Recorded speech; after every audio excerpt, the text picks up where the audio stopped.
Ignition sequence start. 6, 5, 4, 3, 2, 1, 0. All engine running. Liftoff. We have a liftoff.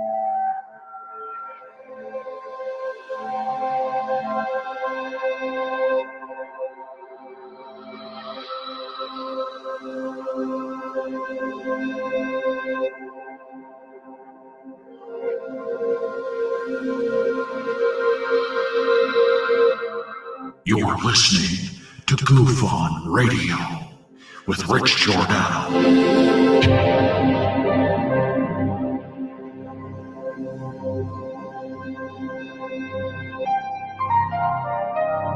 My personal belief is that there is very compelling evidence that we may not be alone.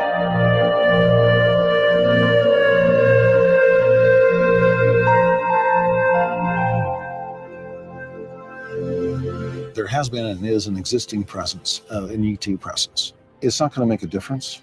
It's not going to change reality.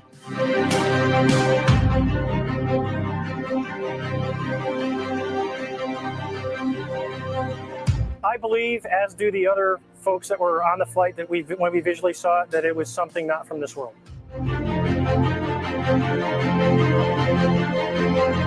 Goof on Radio.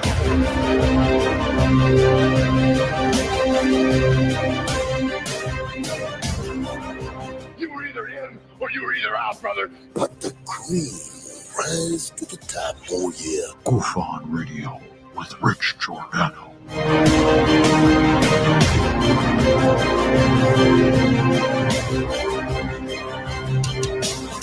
I occasionally think how quickly our differences worldwide would vanish if we were facing an alien threat from outside this world.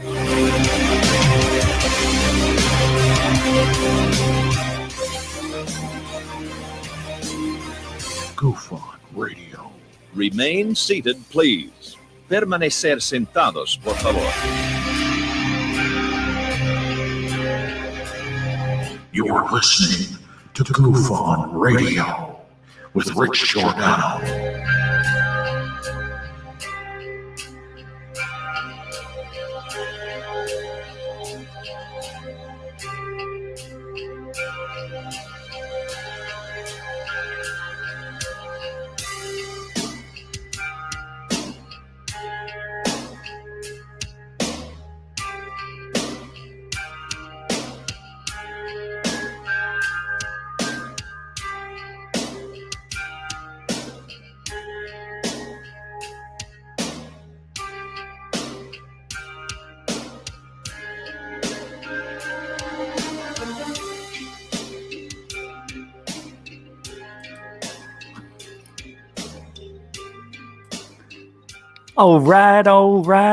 All right. I sure hope you could hear me. Welcome to Goof On. I'm your host, Rich Giordano. It is Saturday.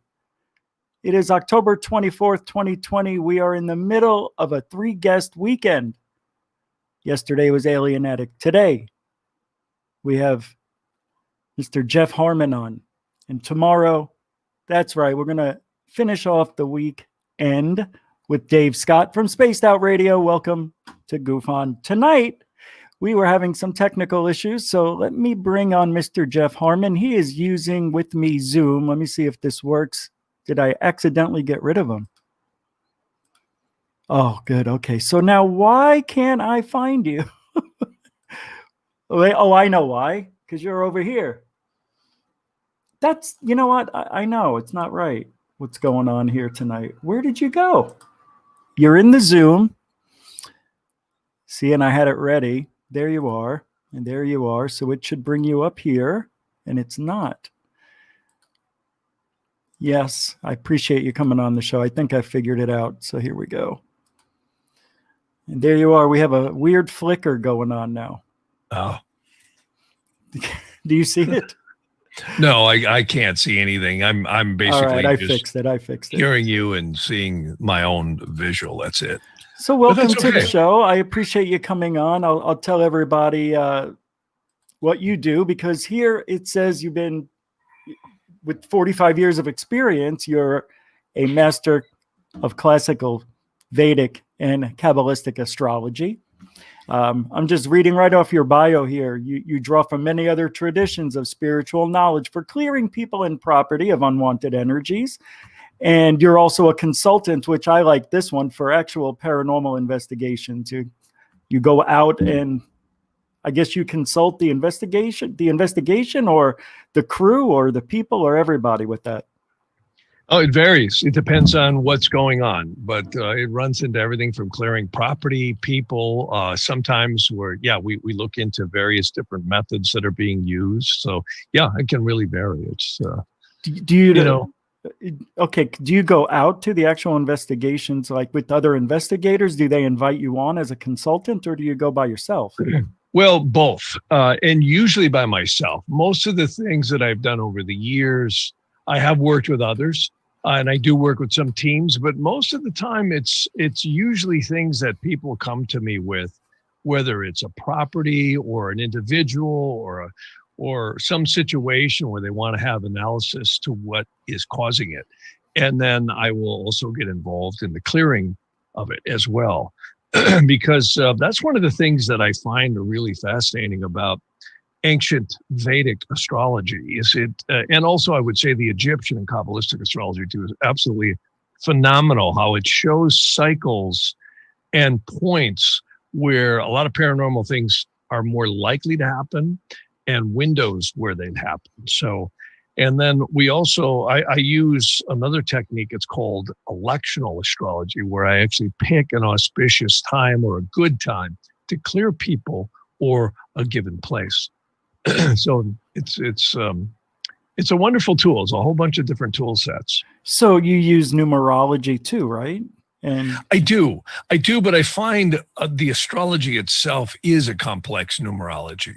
And I find that oftentimes is the main tool that brings me in. But yeah, numerology is amazing. That's exactly what astrology is. It's complex geometry and numerology. The field that you're in is one that I've just browsed through. I've had guests on who are in the same type of genre, that specific research, but I never got into it. So as far as for, in layman terms, for everybody here listening who doesn't know exactly, what are you doing specifically? Are you going in there with rocks, or are you just going in there with numbers? Are you using astrological charts? Can you explain that? Well, it's more like this. Usually someone will have a complaint. Like a good example would be someone will say, okay, we've got paranormal phenomena going on. And I'll use what we call interrogation astrology. Now, Western astrologers refer to that as horary astrology. And I never liked that term. That's actually a Latinized term. The more ancient term in the West was called interrogation. Interrogation is literally divinational. You can ask a question, what is going on? Like if the house has paranormal phenomena, whether it be ghosts or other issues going on, or if someone says, geez, I've got entities that I feel attacked, or I have all these different things going on with me, it could be because it's totally variable. Everyone's individual. So I will use that technique to analyze what the astrology says is likely going on. I often take the person's birth chart too, and I will look at what cycles they are in.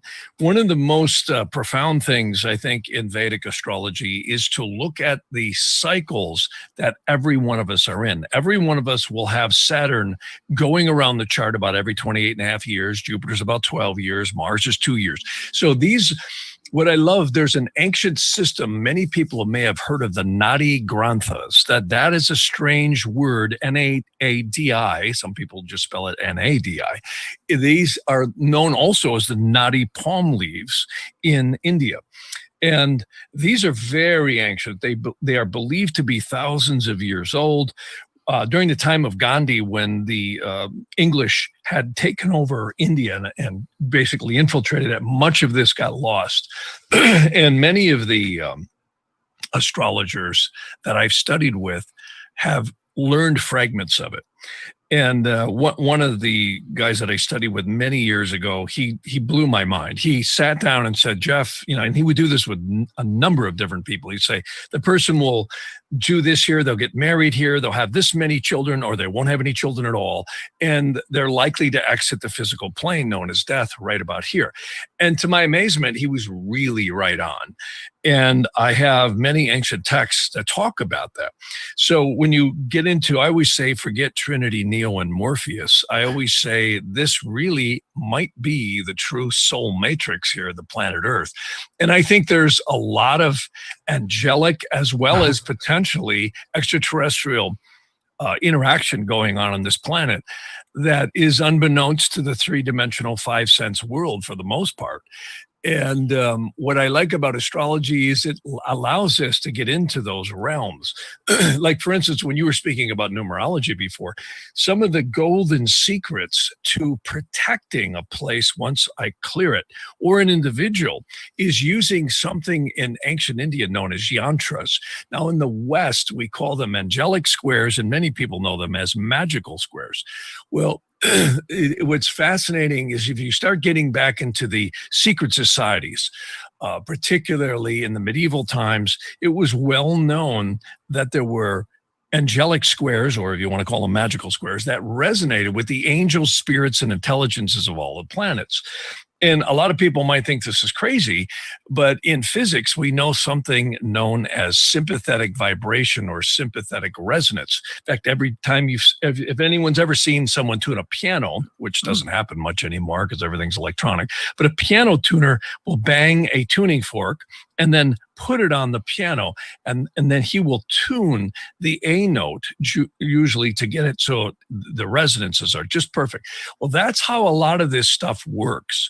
When I work to clear people, I often will find, and this is actually buried in the scriptures of the Psalms and the Western Bible, and also the Hebrew is really riddled with ciphers and codes. And these are very powerful things to keep and protect very demonic or what I would call negative influences. And I've seen it really work very, very well. And there's a whole, it's far too detailed to get into, but it's known in the ancient world as notricon and gematria. Gematria is numerology that actually corresponds with the scriptures. And I always say, that the Vulgate translations that were done of many of the ancient texts in the Bible came out of either the Greek or, of course, the Hebrew. And it doesn't translate well into English. Not that the English isn't good. It certainly means what it means, but you lose all the codes and the ciphers. And these are very, very powerful things that have been known for eons to give great spiritual protection against negative forces. See, it sounds very confusing. It sounds like there's a lot of factors involved. And I hear a lot of people. Well, there is. I know. It's not simple. How long does it take? You want simple. Yeah. I know. You can just turn over tarot cards if you want simple. Right. Yeah, right. But I hear there's so many different versions. Nobody actually has the right answer because everything's so generalized. Is that possible that a lot of things can be generalized? Because I know there's a lot of people making predictions using astrology and the signs, numbers, and whatever else you can come up with. And usually they say, see, now I see it. They do it after the fact instead of predicting before. That's what I usually see. Is there anything any predictions that have come true, that anything you could tell us now that would become true later is what I'm trying to say. Oh, yeah. What are you trying to say? I mean, if you're going to get into a validation test, I think I have thousands of examples. Well, 4 months ago, you did a prediction and said that the COVID is on its way out when in fact it's now starting to peak again. So I was wondering if I may have misheard or misinterpreted what you were saying. Well, I personally think, we're going to find it's going to lessen a lot as we get past the election. Yeah. And I did say that. And I still say, a lot of doctors that I speak to say it's way overemphasized. We won't have a flu season. We'll have a COVID season. This is not me talking. Yeah. And I mean, you can prosecute me for that if you'd like. No, it's not why I'm doing that. I'm just saying there's a lot of. That is what you did. But secondly, I would say that I think we did see a huge shift in the numbers right when the Kalasarpa yoga ended in May. And then right after that, we had the George Floyd thing happen. Riots broke out like crazy. And, to the credit of the medical industry, who isn't getting heard, we noticed most of the rioters didn't peak COVID. They were running around without masks and all that. So then the numbers right now seem to be going higher because testing is way, way higher. Now, I'm not saying COVID doesn't exist, but we don't hear about the flu. I've got doctors who tell me they are being forced in emergency rooms. It's not me talking. Yeah. Doctors saying they're being forced to say a death that happened in a car accident or from cancer. Well, if we mark down COVID, we'll get an extra $38,000 or we'll get an extra $18,000. Again, this isn't me with conspiracy theories. This is what we're hearing. So, and the other thing is too, I would say the deaths don't match what the projected numbers are. And if you look at the flu, it's been pretty intense. So over the years, I mean, many people die from it. So I'm not saying COVID isn't real, but I don't think it's, and again, I know there's this big spike today in the news and all this. We'll see what happens. We'll see what happens. I would be surprised if it's after the election going to be as intense as it is. I often wonder if it isn't a political ploy to keep people from voting. That's what I think. Well, also now with this, this, could be conspiratorial, but that's what I think. That's what I'm hearing from doctors. Sure, we talk about it here briefly, just about every time something comes out on the news. And now the death rates are really low. That's because the numbers aren't inflated and people aren't making stuff up anymore. Oh, they're thinking. Yeah, but I'd like to also go back to what you said earlier. That everything's generalized and everything is. That's how I feel personally when all of this stuff. I'm not. Look, I used to not believe in psychics. Now I almost kind of do because I've had my own experience. This stuff, I don't know everything, so that's how I look at it.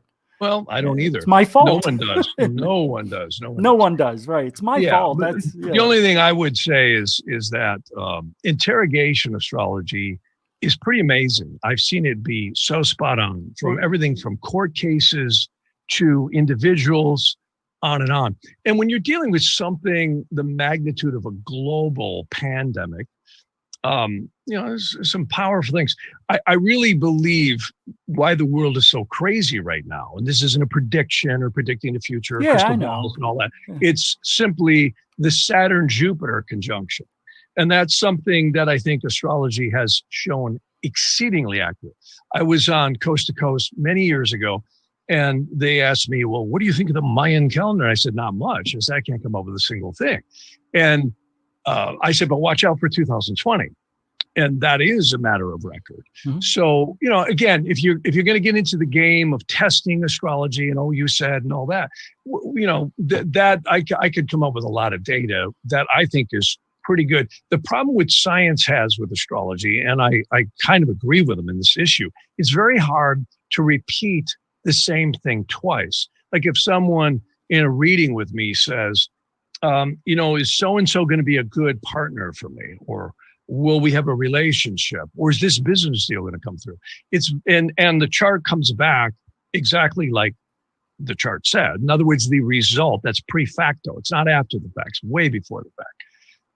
It's very hard for science to come back and say, well, let's do that again.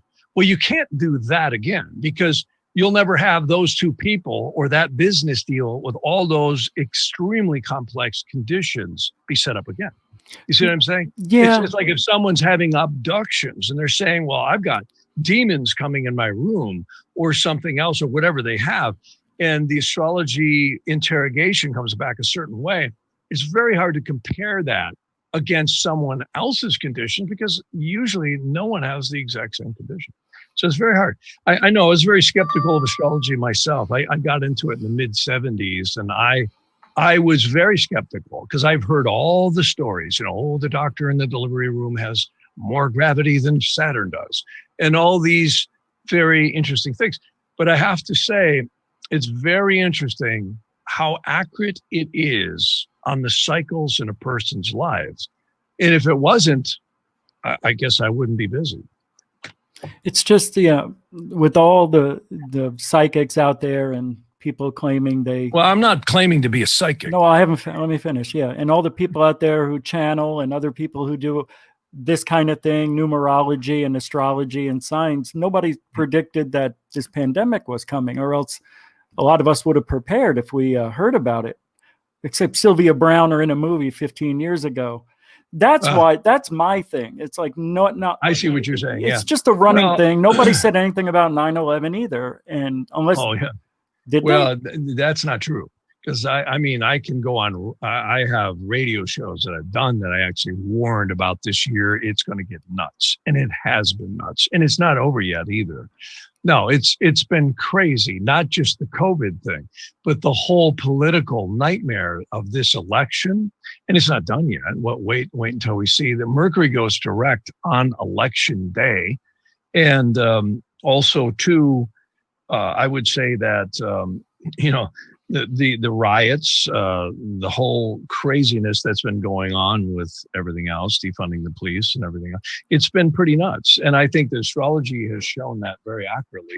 I would also say that the winter solstice of this year is what I've been warning about for years. Not so much warning, but we're going through a major transition. Every 20 years, Jupiter and Saturn conjoin, meaning they go in the same degree. In fact, you can see it in the sky. If anybody walks outside at night, you can see Jupiter and Saturn will ascend, or two lights. Jupiter's always brighter, Saturn's a little duller. You can actually get a program called Skyview, which is really cool. You can put it on your iPhones for free. You can hold it up in the sky and see right where all the planets are, and underneath you too. It's the one I use, yeah. Yeah, it's awesome. So you know about it. And if you got the one you paid for, you can actually see Pluto in between Jupiter and Saturn. Yeah. Well, that's why we're seeing such crazy unrest.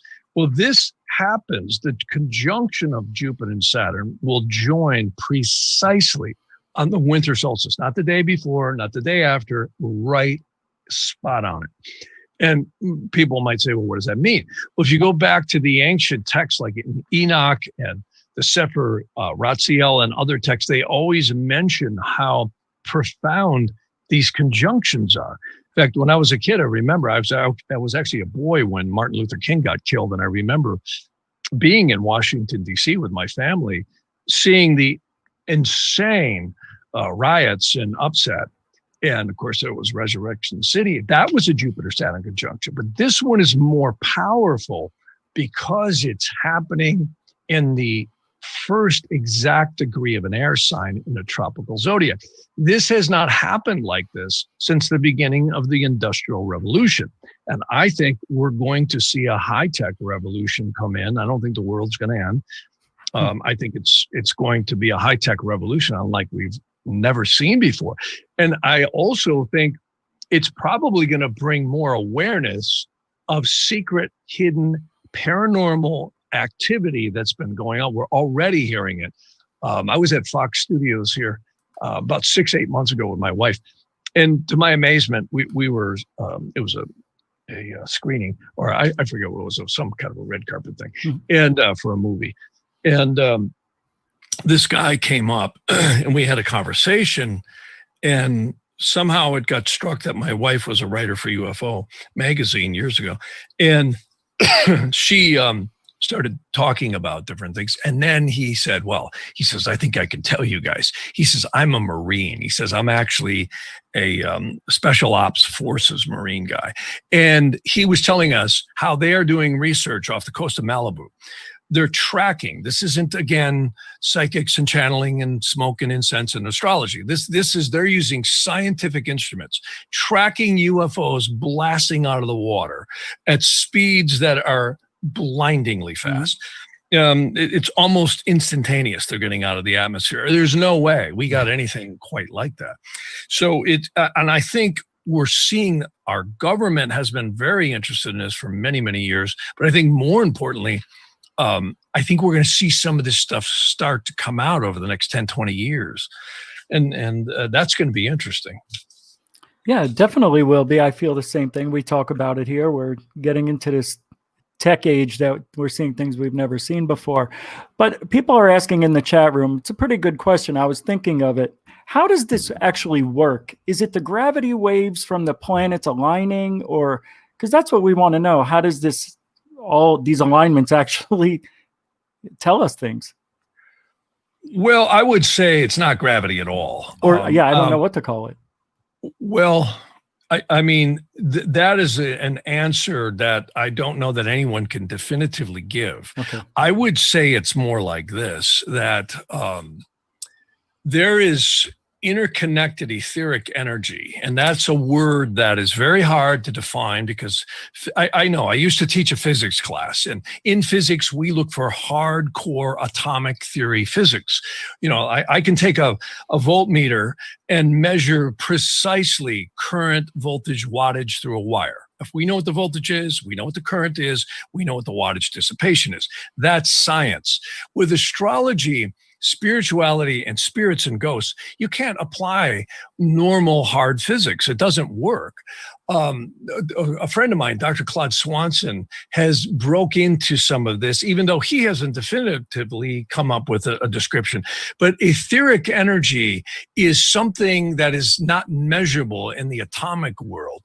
It is energies, you could say, like angels. Like, for instance, quantum physicists know that there's something holding all the atoms, molecules, neutrinos, all the things of the building blocks of this three-dimensional world together. But nobody knows what it is. And I think astrology is going to definitely get up into that realm. It's operating on something known as the etheric double. In the Upanishads in India, if anybody's heard of those, those are profound, as well as many other documents in the Kabbalistic realms, the ancient Hebrew. And they speak to, there are multiple layers to the aura. And again, you even bring this up to a medical doctor, they're going to waltz you to the door, or they might even get the guys in the white suits, because they're not going to know what you're speaking about. And this is energy waves, or you could say, energies that don't have any scientific measurable way of putting a meter to it. So, you know, again, people who are skeptics of astrology, I say, Godspeed, stay a skeptic. I am not here to convince you that astrology works at all. But it must, right? Because they've used this for thousands of years. Well, yeah, I think it definitely does. But again, just because hard science can't come up and stick a meter into it and prove it doesn't mean it doesn't exist. Yeah. I think it definitely does. So is it more? I think interrogation astrology is amazing. I mean, I do real estate.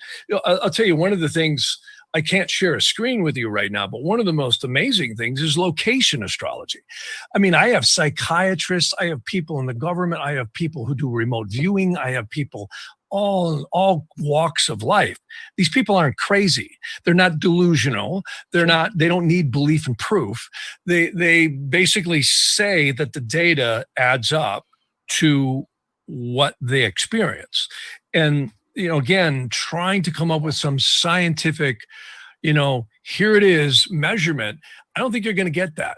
But I do think what is interesting about Nadi astrology is I've studied a lot of people who pass away, and I have a lot of dear friends who've passed away, and including my mother. And one of the things that the Vedic astrology shows, and this gets into some very interesting astronomy, is that when we exit the body known as death, they don't call it death. They actually call it the end of karma, or the end of the dissipation of the purpose of karma for this life. And, you know, when you use words like karma in the West, Rome, somewhere between the 2nd and 5th century, threw the doctrines of reincarnation out the window. So, you know, it's pretty much was decreed that we're all sinners and we're all going to hell, right? So when you get away from the dogma of some of the things that Rome inserted that wasn't there in true Christianity originally, it's quite phenomenal. And there's absolute texts that prove this. And here's where the astrology enters in, and may, not that this will definitively answer what your questions are in the chat room, but I would say this is that why is it that the eclipse points really seem to show when various challenging and also wonderful things happened in people's lives. And, you know, I've looked at this in my own life. It's absolutely phenomenal. I didn't get married until I was in my early 40s, and then I had a child. Now, according to the astrology, that was so spot on, I couldn't believe it. I mean, I just couldn't believe it. It was so accurate. So Nadi astrology, which is also known as the Nadi Granthas, I think is proof in my at least opinion.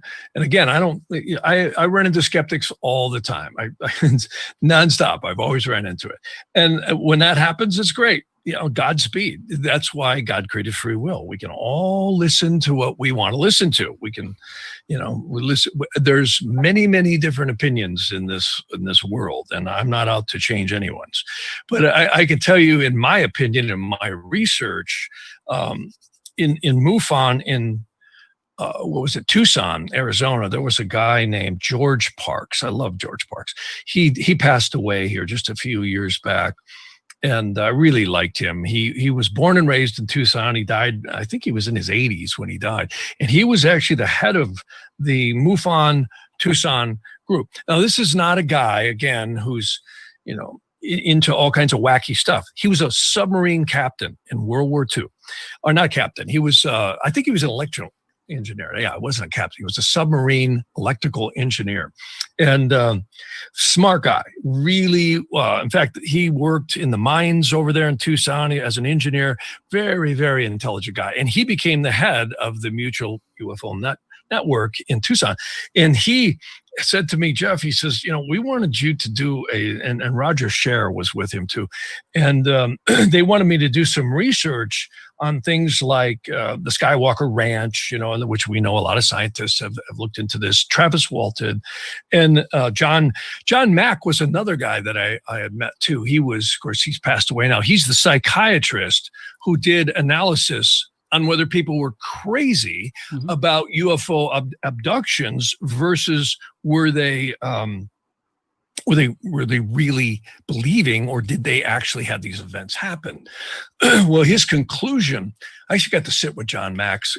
Camille and I met him out in Malibu up at a place that Frank Lloyd Wright had designed. This is many years ago, probably 20 years ago. And I got to tell you, that was one smart man. And he, again, very much said there's so many things we can't explain. It's like also M. Scott Peck. He's the other one that I really respected. He was the psychiatrist who wrote People of the Lie. Many people know him better for The Road Less Traveled. And again, these guys are very linear left-brain guys who have come across the bridge and said, you know, there's something to all this stuff. There's something to evil spirits. There's something, they really do exist in their opinion.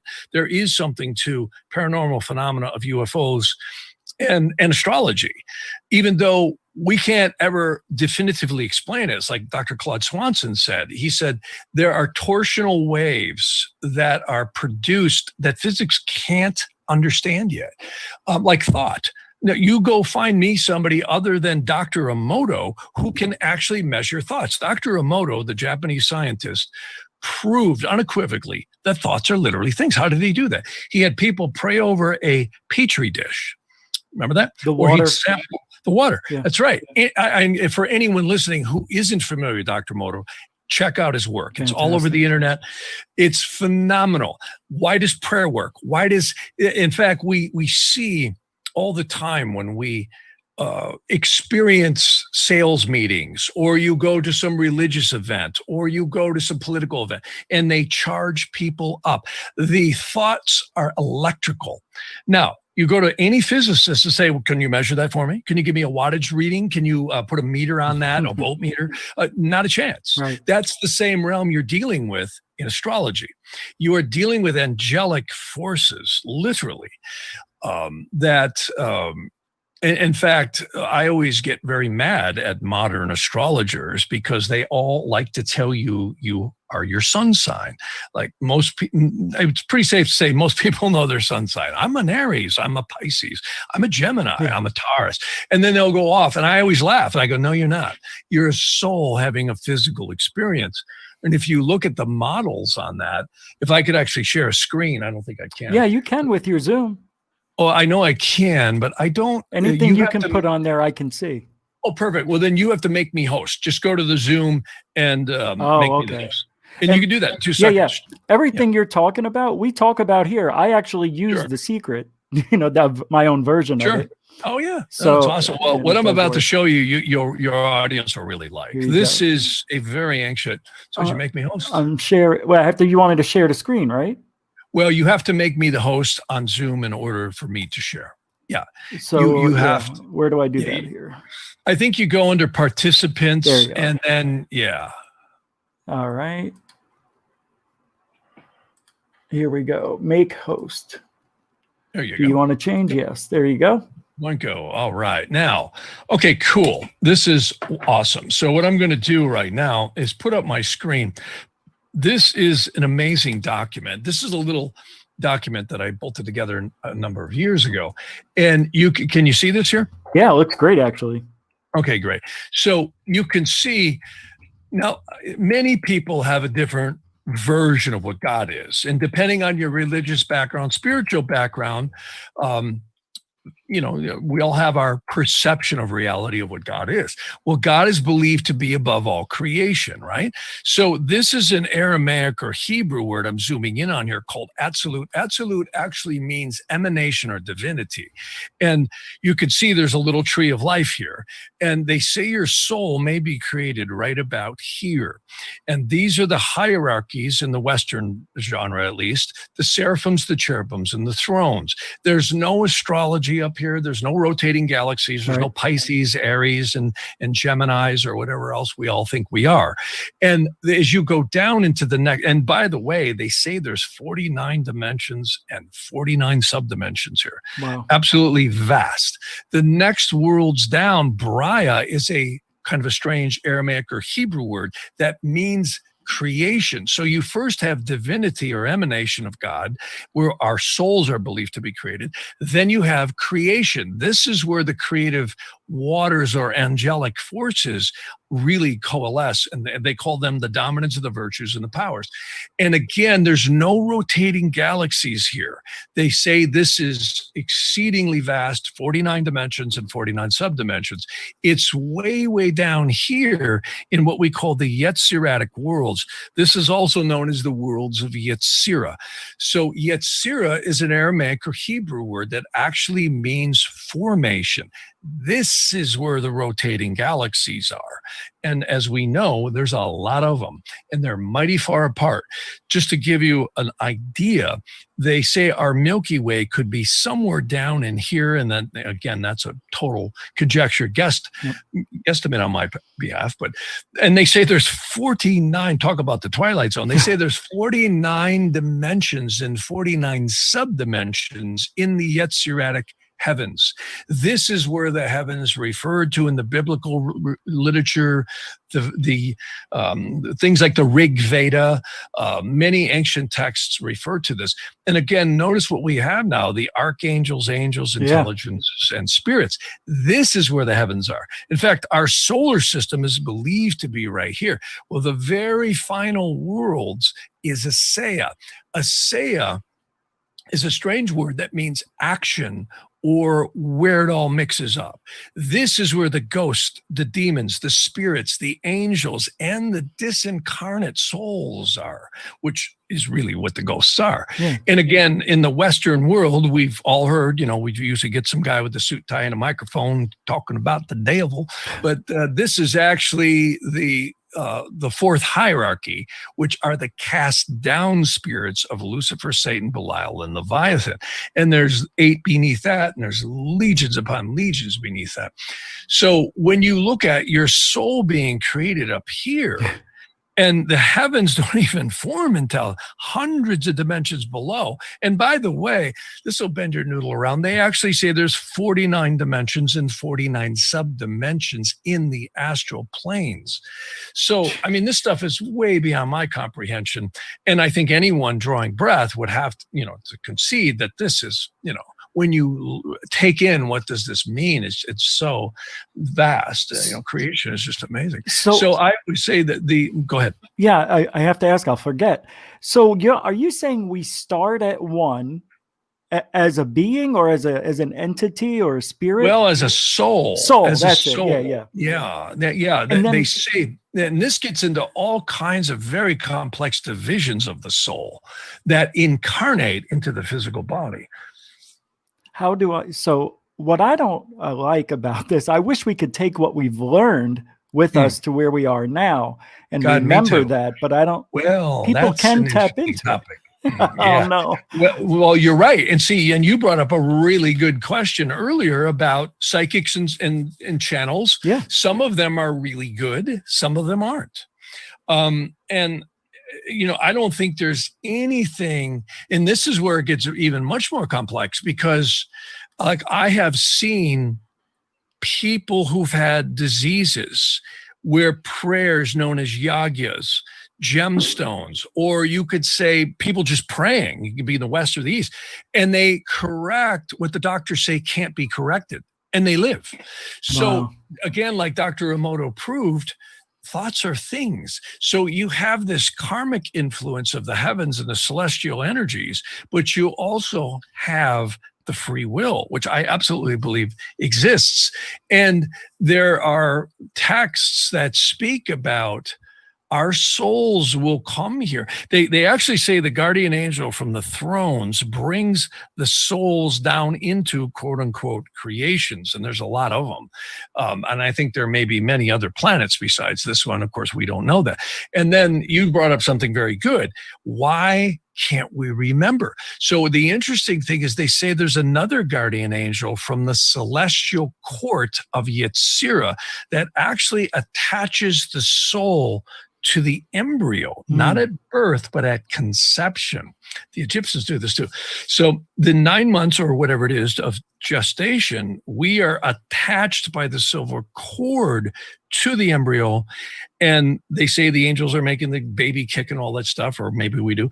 And then they say when the child exits the womb of the mother, by whatever method, could be natural or by C-section, first breath is when the angel ties the spirit, psyche, and the soul to the child permanently for the duration of the life. And this mark we have right here, I don't know if you can still see me, but the mark we have, we all have this between our nose and our upper lip, is the mark to make us forget. Now, that's a very interesting thing because you brought that up. And I think we are currently, see here, I'll show you another diagram and it's fascinating. Many people know about this. Our solar system this is our solar system, goes around the central sun about every 26,000 years. Now, technically, it's about 25,700 something odd years, and I've heard all kinds of calculations. Some may be right, some may be wrong. It's known as the precession of the equinoxes. So we have been in the Piscean, quote unquote, era, the Christian era, ever since, and there's dispute about this too. Some say it was 238 AD. Others say, oh, no, it was 462. Or they'll say whatever they say. We don't know. Okay. And I'll just concede, I don't know. Yeah. The only thing I can say is that this is known as an Ayanamsha, and Vedic astrologers have to know this. It's where is the tropical zodiac built on the solstices and equinoxes in relationship to the sidereal zodiac. So here's the point. We're whipping around this central sun at almost 500 million miles an hour. And NASA has corroborated this. They say we're doing somewhere like 480 something odd. They give it to the decimal point. I don't know what it is, 483 or something. Yeah. But they say it's so fast, our planets spiral behind it. Our sun, it's so fast. Well, here's the interesting thing. 26 or 25,000 something odd years is a hell of a long time. I believe we are in a yuga. In fact, anyone familiar with Vedic astrology has probably heard of the yugas. There's all kinds of theories out there. Some say, oh, we're in the Tetra Yuga. Some say we're in the Kali Yuga. Some say we're in this yuga. I think we're in a yuga right now of darkness that is purifying and rectifying the billions and billions of souls that are not only incarnate right now. I mean, what are we pushing? 8 billion people on the planet right now? It's 7 something. Yeah. And God only knows how many have come through. And here's a very interesting thing. The only reason we have seasons and new and full moons is because of the angularity of the earth. This is astronomy. This is not astrology. Right. But see, ancient astrology was astronomy.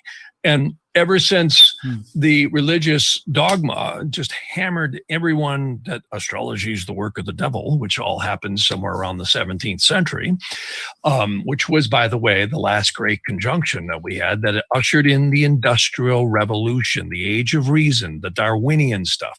Prior to that, boy, we had some very mystical, magical stuff that was floating around in the secret societies and still have it.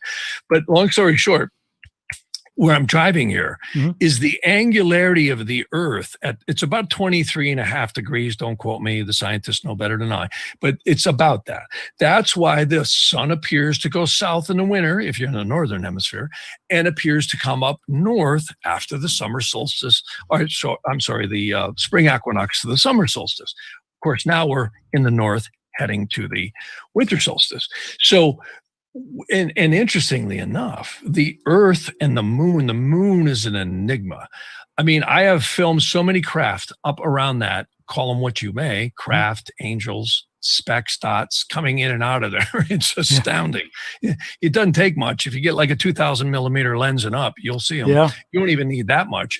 Anyways, long story short, is it possible, and I think it is because some of the ancient texts say so, that the moon used to shine all the time? If you change the angularity of the earth, this is why we hear about our biblical figures living potentially to 700, 800, 1,000 years or more. And I think death is currently built in, and Nadi astrology, in my opinion, proves it. Because whenever the eclipse points, known as the moon's north and south nodes, Vedic astrologers know them as Rahu and Ketu. That was called the demon that snuck in and swallows up the lights. Well, interesting, when you get to study Nadi astrology, it also swallows up life. And it also excels life. So we have this time clock of this, at least, period that we're in, of darkness, of not only consciousness. You know, everybody said, I remember back in the 70s, oh, we're moving into the age of Aquarius. Oh, really? Yeah. Hasn't seemed like it to me. How about you? What do you think? No. You're right. The opposite. Macy's. Yeah, right. Yeah. Exactly.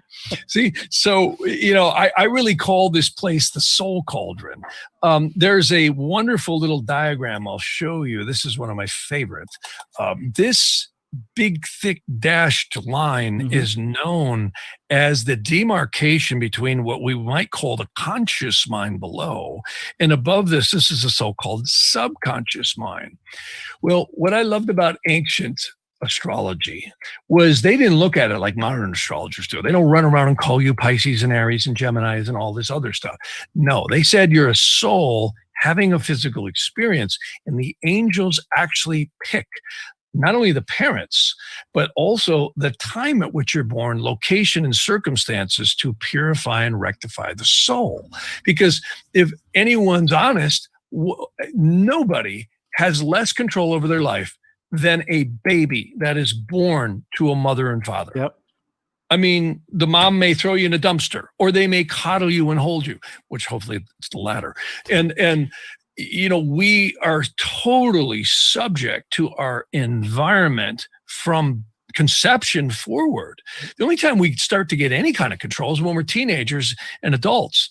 And even then we feel like we're always controlled by the job, the boss, right, this, that. You know, we're all living these lives of quiet desperation. And I don't think it was that way many thousands of years ago. In fact, there's evidence that it may not have been. It could have been worse and then got better. And I think the secrets may be to the journey of this 26,000 years. In the Rig Veda and in the Upanishads, there's references that the soul could incarnate here on earth literally thousands of times before it ascends. And this diagram talks about that, where notice the planet Saturn is just above. Can you enlarge it just a little bit? Yeah, sure. There you go. The planet Saturn is just above what we might call the subconscious mind division, except the ancients might have had it right. They called this down here what I would call present personality. It's our perception of reality. Any psychologist, psychiatrist, and I'm really blessed. I get to work with a lot of really smart psychiatrists and psychologists as clients, and we just love comparing notes because, when you look at reality, in fact, we're seeing the perfect example in this political race right now as we speak. America is literally divided, where if you listen to one set of news channels, you're going to get that reality. If you listen to another, you're going to get the other side of the reality. It's like alternate universes right in the same country. It's insane. So, any salesperson will tell you, if you can get the client to want what you're selling, guess what? They're going to want to buy it, and maybe they need it, and it's not a bad thing. But our minds are very, very subjective, and just like you take people who've been severely traumatized, either in mind control, or I think life is mind control in a lot of ways, where we and that's where I compliment religions. At least we look to a higher power or go outside of our own reality and pray for help by whatever religious or spiritual methods you believe in. And those things have great power. And I think what's so fascinating to me is the astronomy of the solar system. See, if you look at all the glyphs of the planets, they all come from the circle, the crescent, and the cross. And here's something that I find very interesting. Physicists that I've been speaking to, Claude Swanson's one of them. You probably have heard of the electric universe theory. Of course, yeah. Yeah, awesome. So a lot of scientists are going, maybe the suns aren't quite so nuclear. Well, maybe they're right, because they say the suns, and this is where this diagram comes back to. See, the Yetziratic worlds is the worlds of the heavens. It is the rotating galaxies. It is the universes. And I do believe there's many of them. And I think some of our very advanced so-called quote unquote alien dudes know how to get around in some of those dimensions. There's overwhelming proof of it, in my opinion. And why they say the suns literally are so bright is because in the ancient spiritual documents, they say they're bleeding the divinity of the worlds of Braya. This is where the Bible and many other ancient texts talk about the worlds beyond, right? When God stops death and when we ascend to the heavens, to the upper heavens. This may actually be the upper heavens, Braya and Absolute. In my opinion, they absolutely are. And I think the suns are so bright. We've heard about ascended masters and angels when they let their auras out. You can't even see it, so bright. Wouldn't that make sense that the suns are portals from the upper heavens? And you come back to the glyphs in astrology. Well, the sun is the seeds of creation. The dot in the middle is God. The circle is the never-ending creational forces on this planet and in this universe. Everyone will tell you everything starts out as a beginning. It grows. It's like a 3-act stage play. It matures and it dies. We all live a 3-act stage play. We have youth, we have adulthood, and we have old age, and then we die. So just like a movie. So the interesting thing is the glyph of the sun, or the circle, is the blessing of creation. The moon is the crucible. Isn't that interesting? And where do we come out of? Mom's womb. Dad puts the seed in mom, right? Unless the test tube doctor does it. But for the most part, Dad's doing it. Okay, let's hope it stays that way. Naturally. We don't want AI making babies. So I hear they're doing that in places. Anyways, the point is we gestate in the mother's womb. And where do we end up? On the 4 elements of creation. The cross, sunrise, noon, sunset, midnight, also rules the 4 archangels. Even though physicists laugh at the 4 archangels. What do you mean earth, air, fire, and water? And when you look at it, it actually fits exceedingly well under fire, or you could say flammable things or kinetic things, solids, liquids, and gases. Kind of works out. You can put everything in those 4 categories quite nicely on the physical world. So these 4 archangels just might be a little smarter than we are. And all the rest of the glyphs of the planets come from combinations of the circle, crescent. Look at Saturn is the cross over the crescent of the moon. Jupiter, the largest planet in our solar system, is the crescent of the moon over the cross. The Mars, the ancient symbol, was the cross over the sun. Venus is the sun over the cross. And Mercury is all 3, the alchemical messenger, the crescent over the sun over the cross. And people say to me, yeah, but what about the modern so-called planets? Well, look at this. You can actually see the Uranus is the 2 crescents of the moon bent outwards, crossing the middle over the sun. Neptune is the crescent of the moon bent upwards over the cross. And Pluto, even though I know they make jokes and say, well, but it's a planetoid, but it really shows up in astrology, the sun over the crescent over the cross. So somebody was doing something a little more than Pisces loves Aries when they came up with these glyphs. So it's a very ancient sacred science is what it is. That is unbelievable. See, the more I listen, the more I'm learning, the more I'm like, this is too deep. This is so deep. It's deep. Yeah, it's deep. And you said you'll never figure it out. Yeah, Never, I was just going to bring something up like that. We'll never figure it out. Man alive. Does anybody know when this started? Or this kind of science or whatever? Yeah, the oldest text that seems to, not that I'm claiming I'm right, but the oldest text that I know of appears to be the Hebrew text known as the Sefer Ratziel. Ratziel is an interesting name. In fact, here I'll show you who that name comes from. The Archangel Ratziel. See, if you look here, you'll see these are known as Sephiroths. So the Archangel Ratziel was known as the angel of wisdom. In fact, the ancient story was when humans did what they did and they ended up in the physical realms, which of course is parallel, and I think probably the Adam and Eve story fits quite excellently. The God is believed to have sent the Archangel Ratziel, who explained, and that text will blow your hair back. I've got several versions. There's a couple of English translations.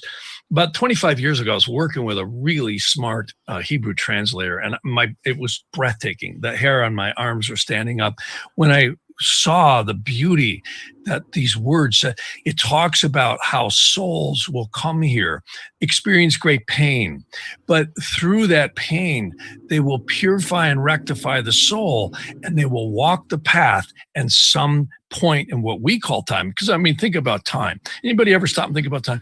The only reason we have a day is because of the rotation of the earth. Right. The sun does not rise and set and cumulate and all that.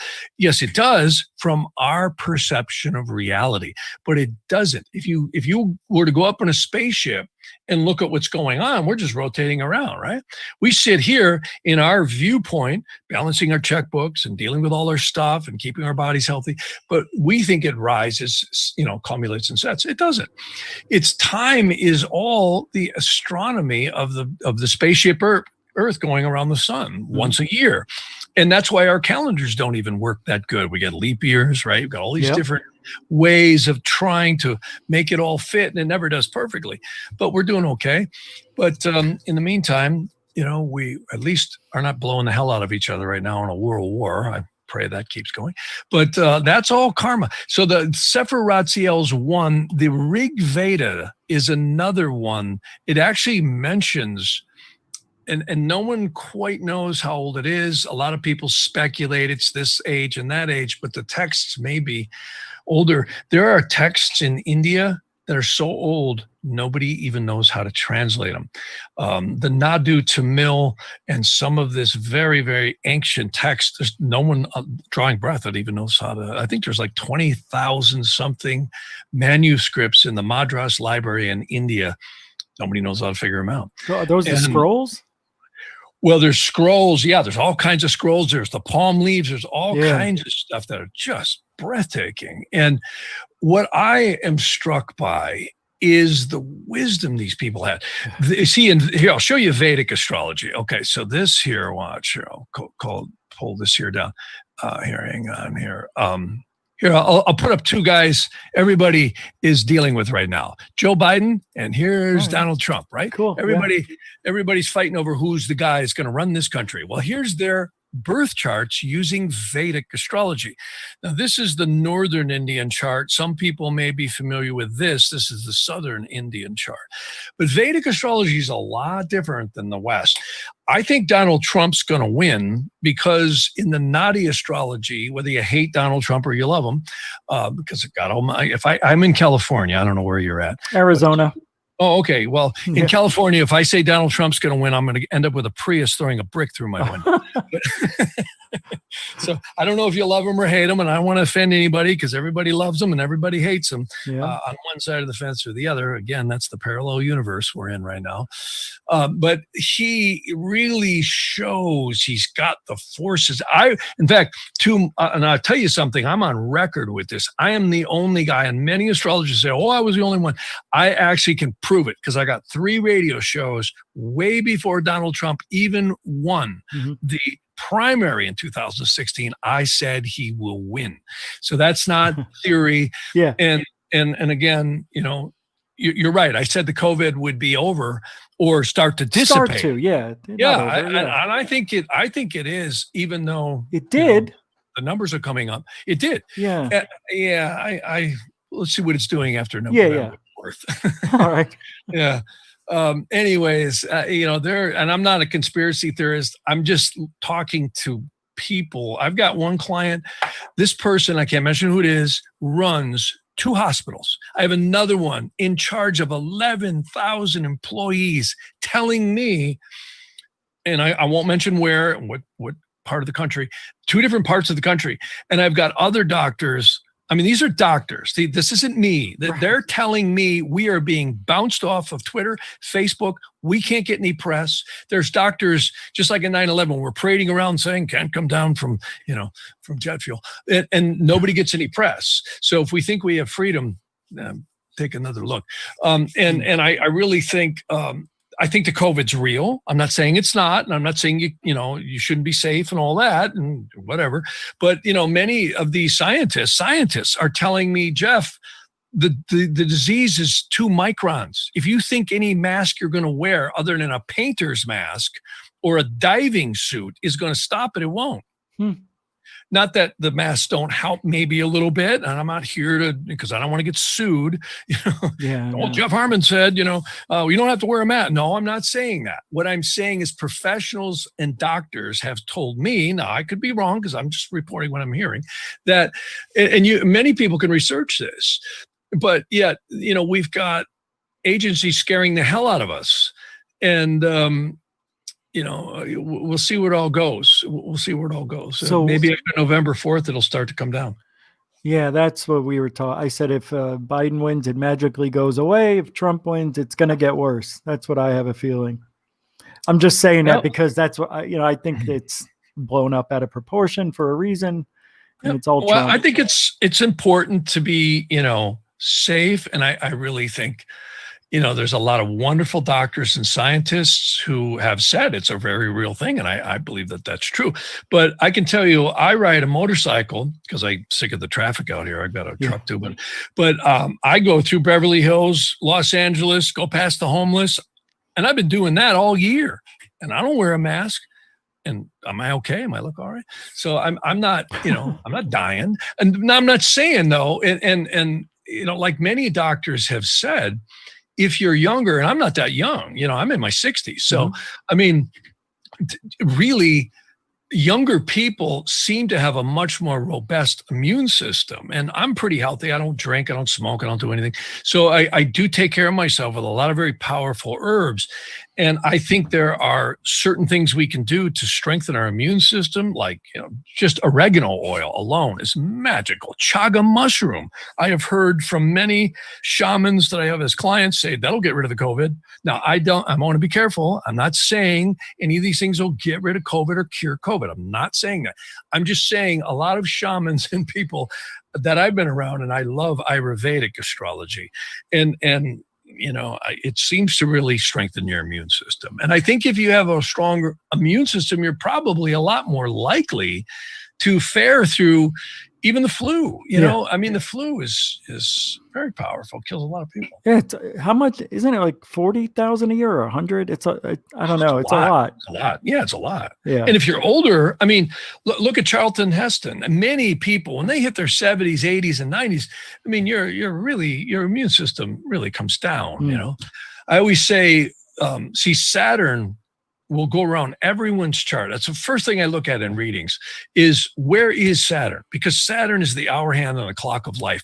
See, everyone will be born, and the first 28 and a half years, right? When you're about 28 to 29, you're going to have Saturn return to its natal place. That's the end of Act 1. Because I think life's a 3-act stage play. Act 2 is from 28 to 29 to 58 to 59. That's when your second Saturn return. Then you end Act 2. Then you go into Act 3. Act 3 is from about 58, 59 to about 84, 86. And it's different because it depends on the cycles of Saturn. Where it was in your chart is exactly whether you'll be 85 or 86 or 84 and a half. But it's right about that for everybody. And that's the end of Act 3. And I figure, hey, if you make it past 80, your mid 80s, that's the exit music and the reprise, right? So hopefully you make it to 100. I hope you all do. I hope everybody makes it to 200. I personally think that the genetic form, I've talked to a lot of really smart doctors who say we could, if the immune system could sustain itself, we probably could live much, much longer than we do. And I think this precession has something to do with it. I think the angularity of the Earth has something to do with it. Again, Nadi astrology is just breathtaking. It's a brand. Here, I'll show you. Nadi astrology, you can see here, this is the name. See, Vedic astrology is kind of a pop term. It was coined in the 60s. In fact, a dear friend of mine, Chakrapani, who was Santa Monica, who moved here from India in the 60s, he's pretty much the guy I think that might have coined that phrase. But its real name is called Jyotisha. Jyotish or Jyotisha is a Sanskrit word that actually means the science of the light of the soul. Cool. And I got to say, in my humble opinion, it really is. I'm blown away at how powerful in my life it was. I got to say, in 1975, my mother introduced me to astrology, and I thought she was nuts. I had just started driving then, and I had a girlfriend, and she pegged her to the T. And I says, well, how do you know? I said, how do you know she's going to be this way? And she goes, because I got her chart. I said, well, what do you mean you got her chart? What does that mean? She goes, well, I have her astrology. I said, come on. I said, that stuff doesn't work. I grew up in northern Wisconsin. It's like Dukes of Hazzard up there. I was up by the northern peninsula. It was snowmobiles, motorcycles, cars, and trees, So it was something that I just didn't think was real. And, I was working on cars and I drove semis before I drove cars. Anyways, long story short, once she laughed at me. She says, well, before you debunk it, she goes, why don't you give it a shot and check it out? And I did. And I was pretty amazed. The thing that I got into first, and let me show you this since we're screen sharing. Okay. This is probably the coolest stuff. It's called location astrology. Location astrology, every single person drawing breath will have their own specific energy. And you can see these are planets. Now, the MC means career. The AS means it's personal. It's where the sun ascends. That's where the sun cumulates. Where the sun is at midnight is called the IC, and where the sun sets is called the descendant. Now, this particular map will have one, because you can, if I slide across the globe, see there's a descending line right there and here. So what happens, and this is fascinating, because the astrology for you will be completely different for me. Now, here's where I get scientific proof. I have people call me up and say, I moved here and the energy's been like this. And I'm going, yeah, because you're right on this line. And they go, oh my God, that's exactly what I've been experiencing since I moved here. And for good or for ill, I had a psychiatrist who moved on a Moon-Pluto line.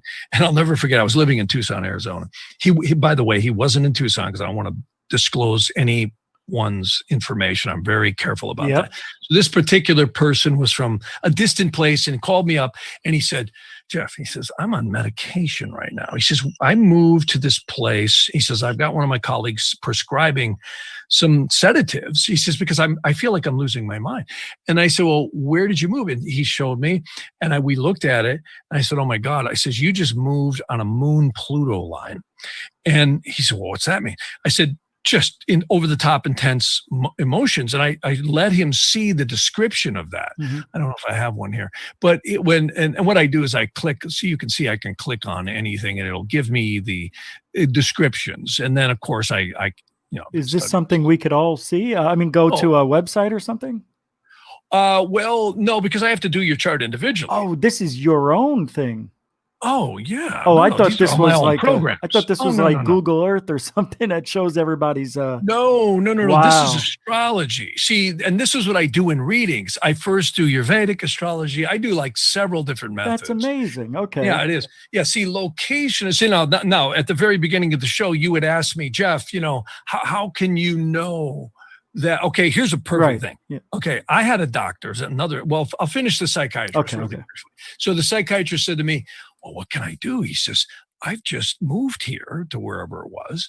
And he said, my kids are in school. We bought a house. I got to practice. My wife loves it here. And so does everybody else. He said, I'm going on my tree. And I said, well, here's what you do. I said, I'm not here to tell you what to do, but I said, study this energy. It's just energy. See, it's not predicting the future. It's energy. You see? So he read it and he goes, I got this. He says, it's just really intense. And he said, I thought I was going nuts. He says, but I'm not. He said, it's the energy from here. Because he says, I know when I go back to visit my mom, I don't feel this way. I said, there you go. So he threw the meds in the garbage can and said, I can do this. And he's since, I spoke to him about a year ago. He says, I'm doing pretty good. He says, it's intense here, but he says, I know how to direct this energy. And see, I'm really kind of irritated in some ways with the religions because it's the work of the devil. Well, no, it's not. It's the work of quite potentially God and the angels on your soul. In fact, I don't think there's any potential about it. I really believe we all have our trials and tribulations, our strengths and our weaknesses. And the more we become, it's like driving. If you pull up to a stoplight and the thing is red and you want to run it, you go right ahead, but you're probably not going to have a good result if it's busy traffic. So that's how astrology is. It's just telling you when it's red, yellow, and green, and it'll change. It always does. And if it doesn't, you at least know, you creep across when the red light, you stop and look, So my point is it's energy.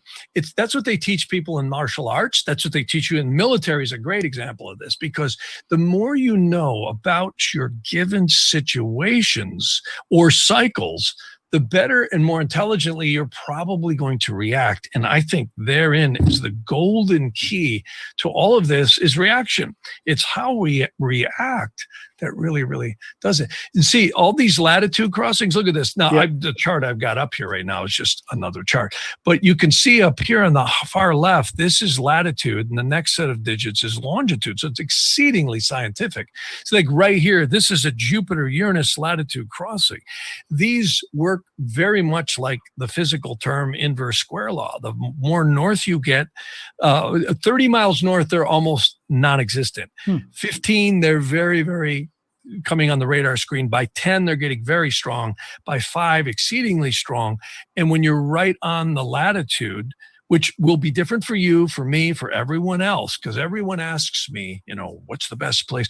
And I always say there's a lot of flavors on the menu.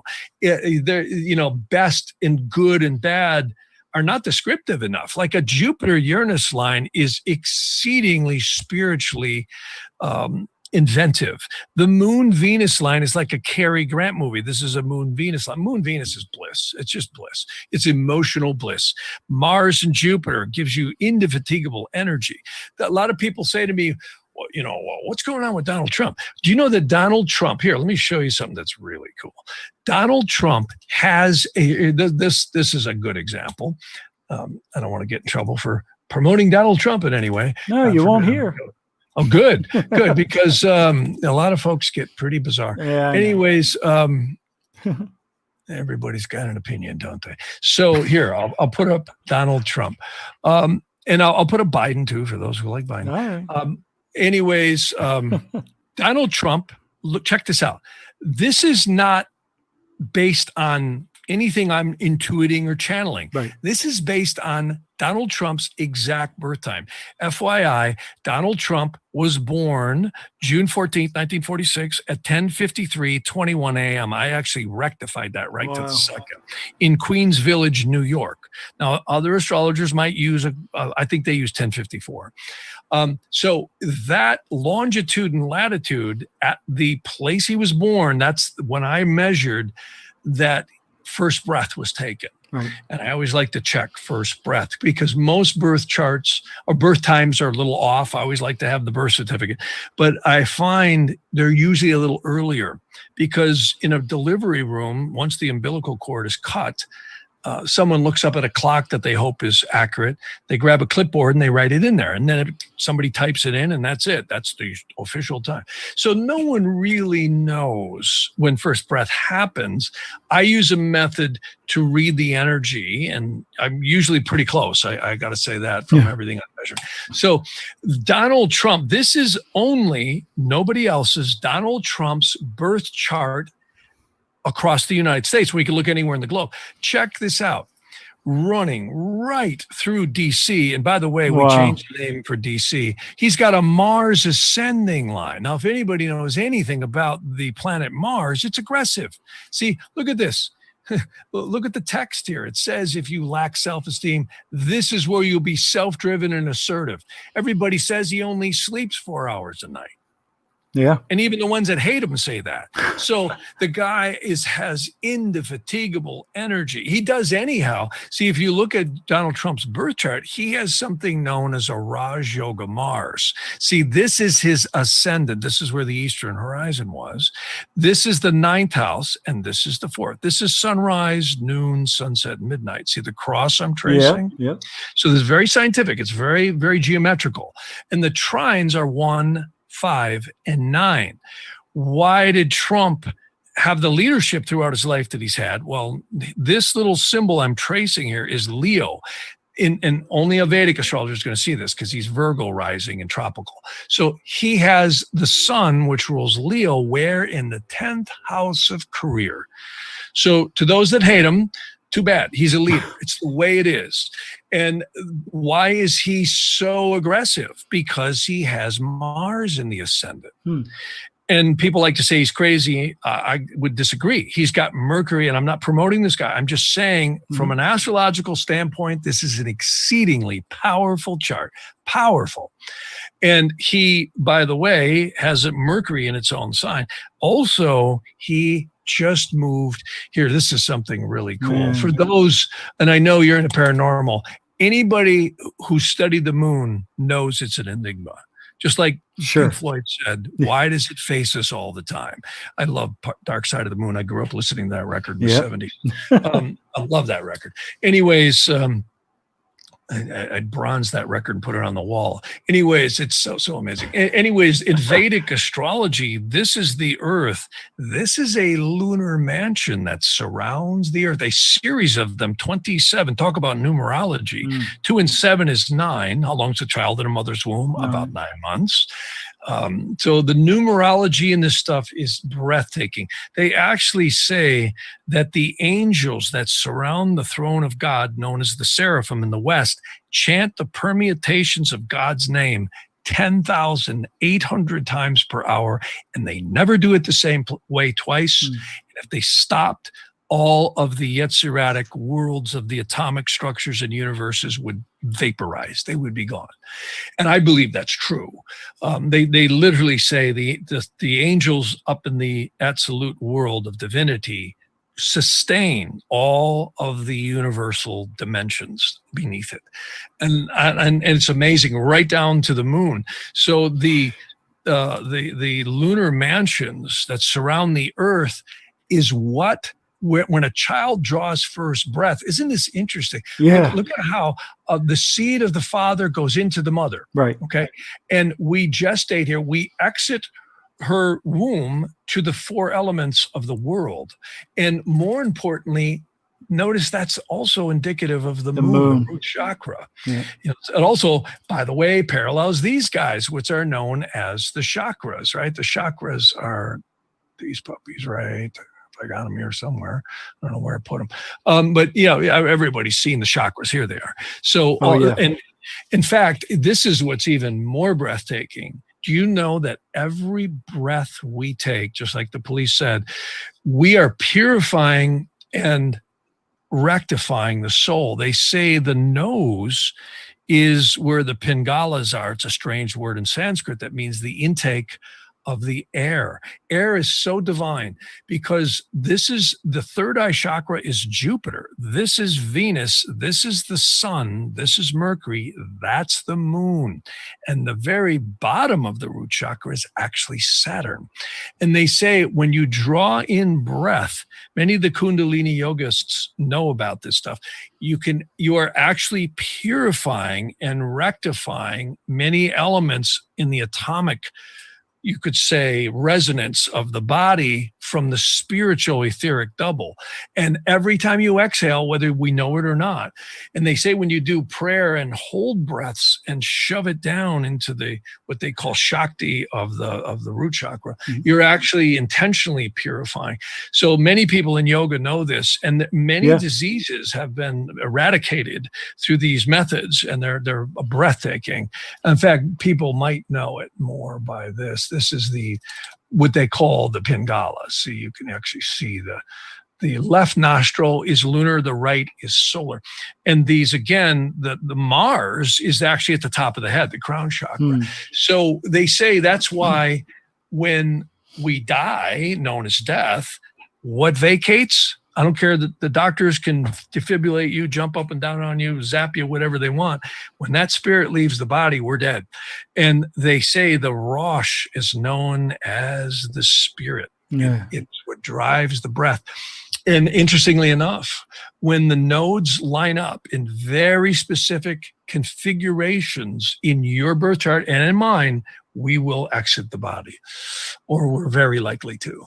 So it's profound stuff. It's very sacred is what it is. And, so as far as this being sacred, who are we? What are we then? Do you have any idea on that? Well, again, I'm not playing God here. I know. But I humbly submit that we are spiritual beings having a physical experience. Okay. I always tell astrologers, don't tell people, you're a Pisces or an Aries. Okay, you can say your sun's in it, but don't tell you that you are that, because you're not.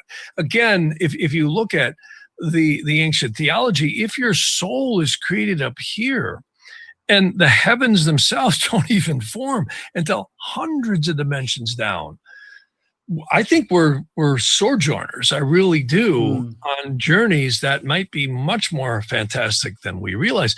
In fact, many people in parapsychology, I love that field, believe that when we do astral travel, anybody could do astral travel, and I do clearings on places. I often will do it remote clearing, because why should I can't travel. I've cleared places all over the place, and anybody can. We're educated to think, everything's linear and everything's left brain and everything's physical. But there's something known as the etheric double. The Upanishads speak to that specifically. One, there's many Upanishads, but the one is called the Tatriyaka. It specifically speaks about the 5 layers of the aura. Well, interestingly enough, that's exactly what the ancient Kabbalistic documents also suggest. And they literally say the planets are called graha in Sanskrit. Graha actually means seizer or grasper of the aura. And, we got on that topic subject earlier. What is astrology? I don't know. I can tell you that the correlations, we seem to be like very, very sensitized tuning forks that are multidimensional, that seem to respond, at least in bodies, I'll say that, to the celestial heavenly influences. And it's amazing. Like I have, there's something called doshas, and I was that's the only reason I brought up the moon before. Just jump back to Donald Trump.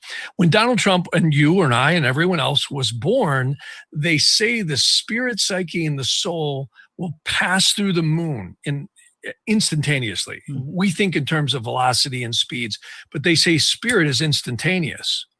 And that may be why many of the so-called extraterrestrial beings, which might also be angels, in my opinion, not all of them, but many of them, will literally, they know how to, there's no velocity. It's instantaneous dimensional shifts. And I think the military's been playing with this stuff for a long time.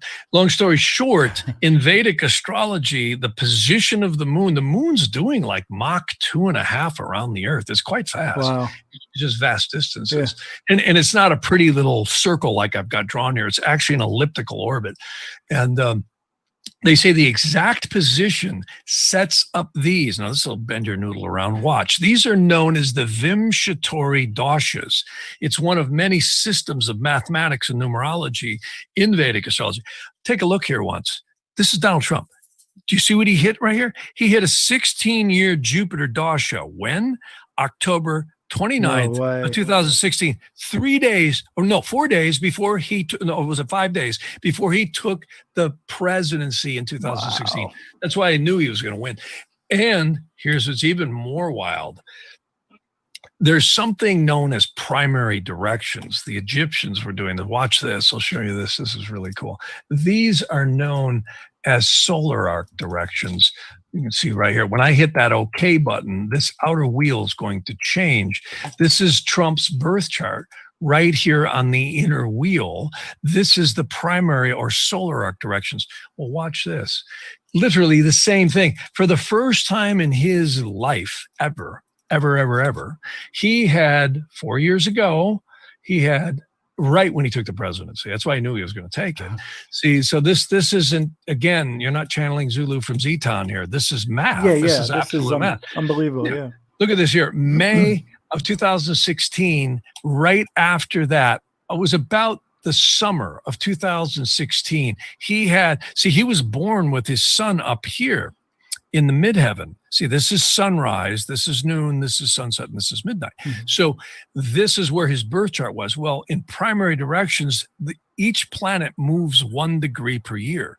So he took the numerology of when Trump even took the presidency is amazing. He was 70 years old. He took it on, all the number sevens were all over the place. I don't have them on the top of my head.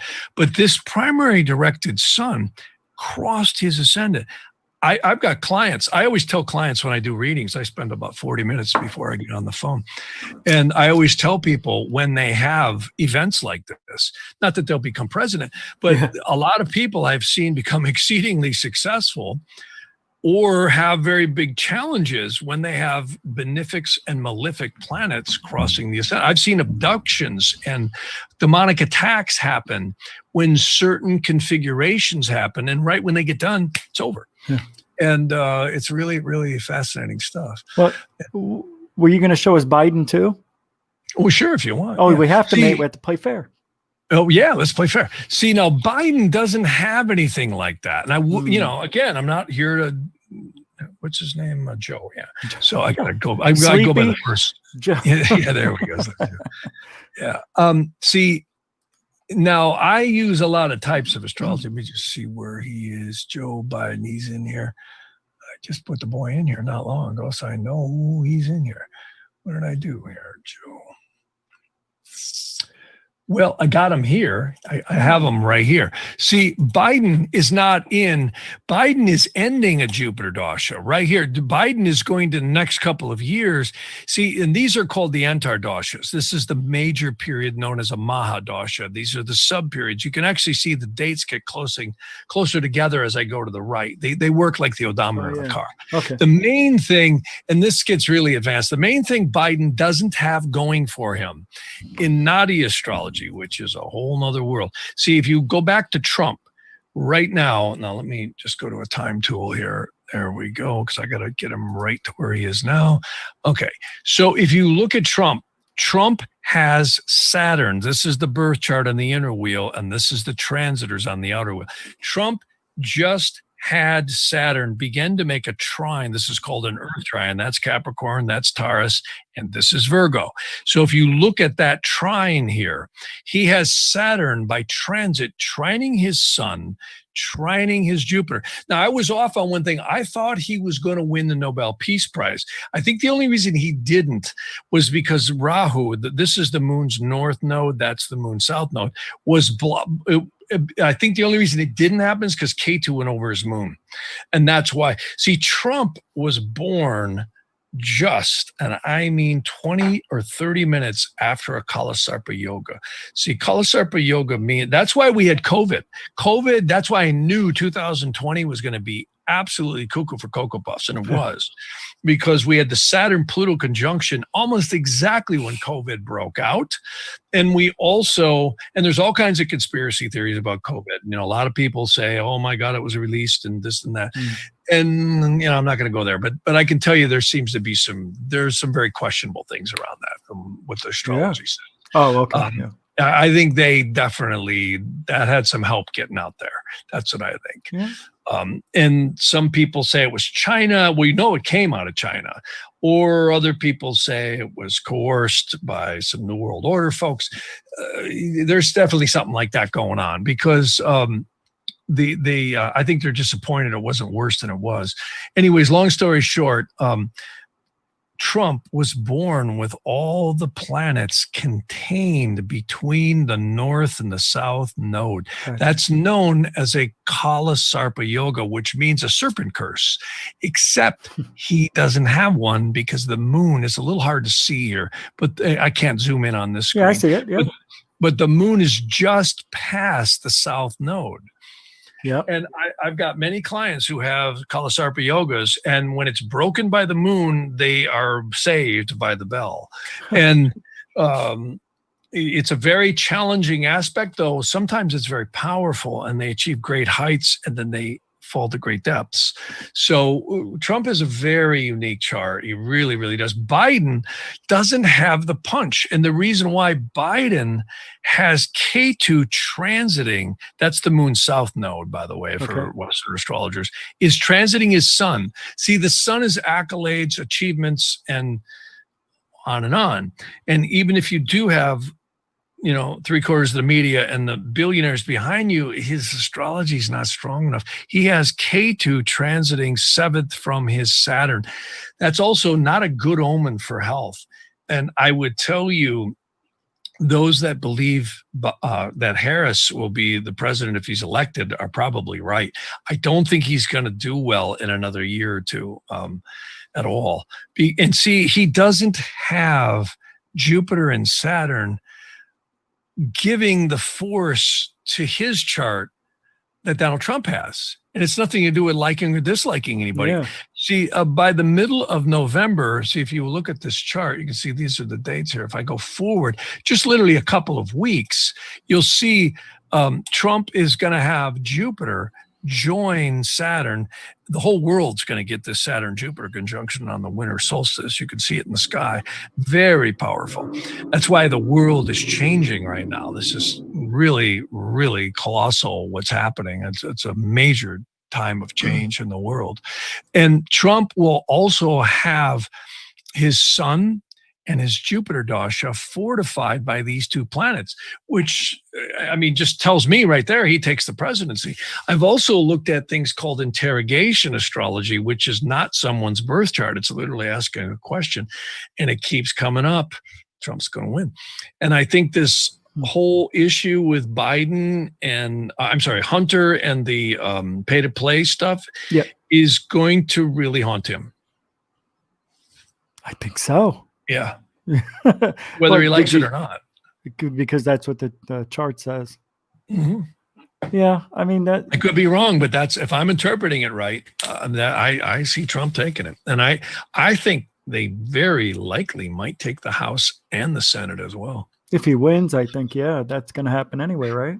Even if he doesn't, I think it's going to happen. Really? You know, I think he's going to win. I'd be stunned if he didn't. I could be wrong. You know, I'm on record right now. I'm being recorded. So, I mean, but if I'm interpreting these charts right, Trump's just got the punch. He just does. He's got the guns to make it happen, because if Saturn wasn't Saturn in ancient Nadi astrology isn't the Saturn Western astrologers. Saturn represents your karma. And notice this diagram. See, Saturn is the cross over the crescent of the moon.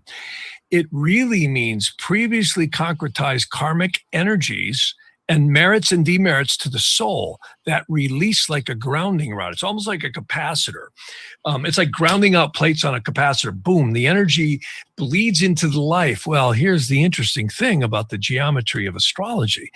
The energies of karma release just like an electrical contactor circuit. If anybody's ever seen a switch, the switch doesn't do anything unless you complete the connectors.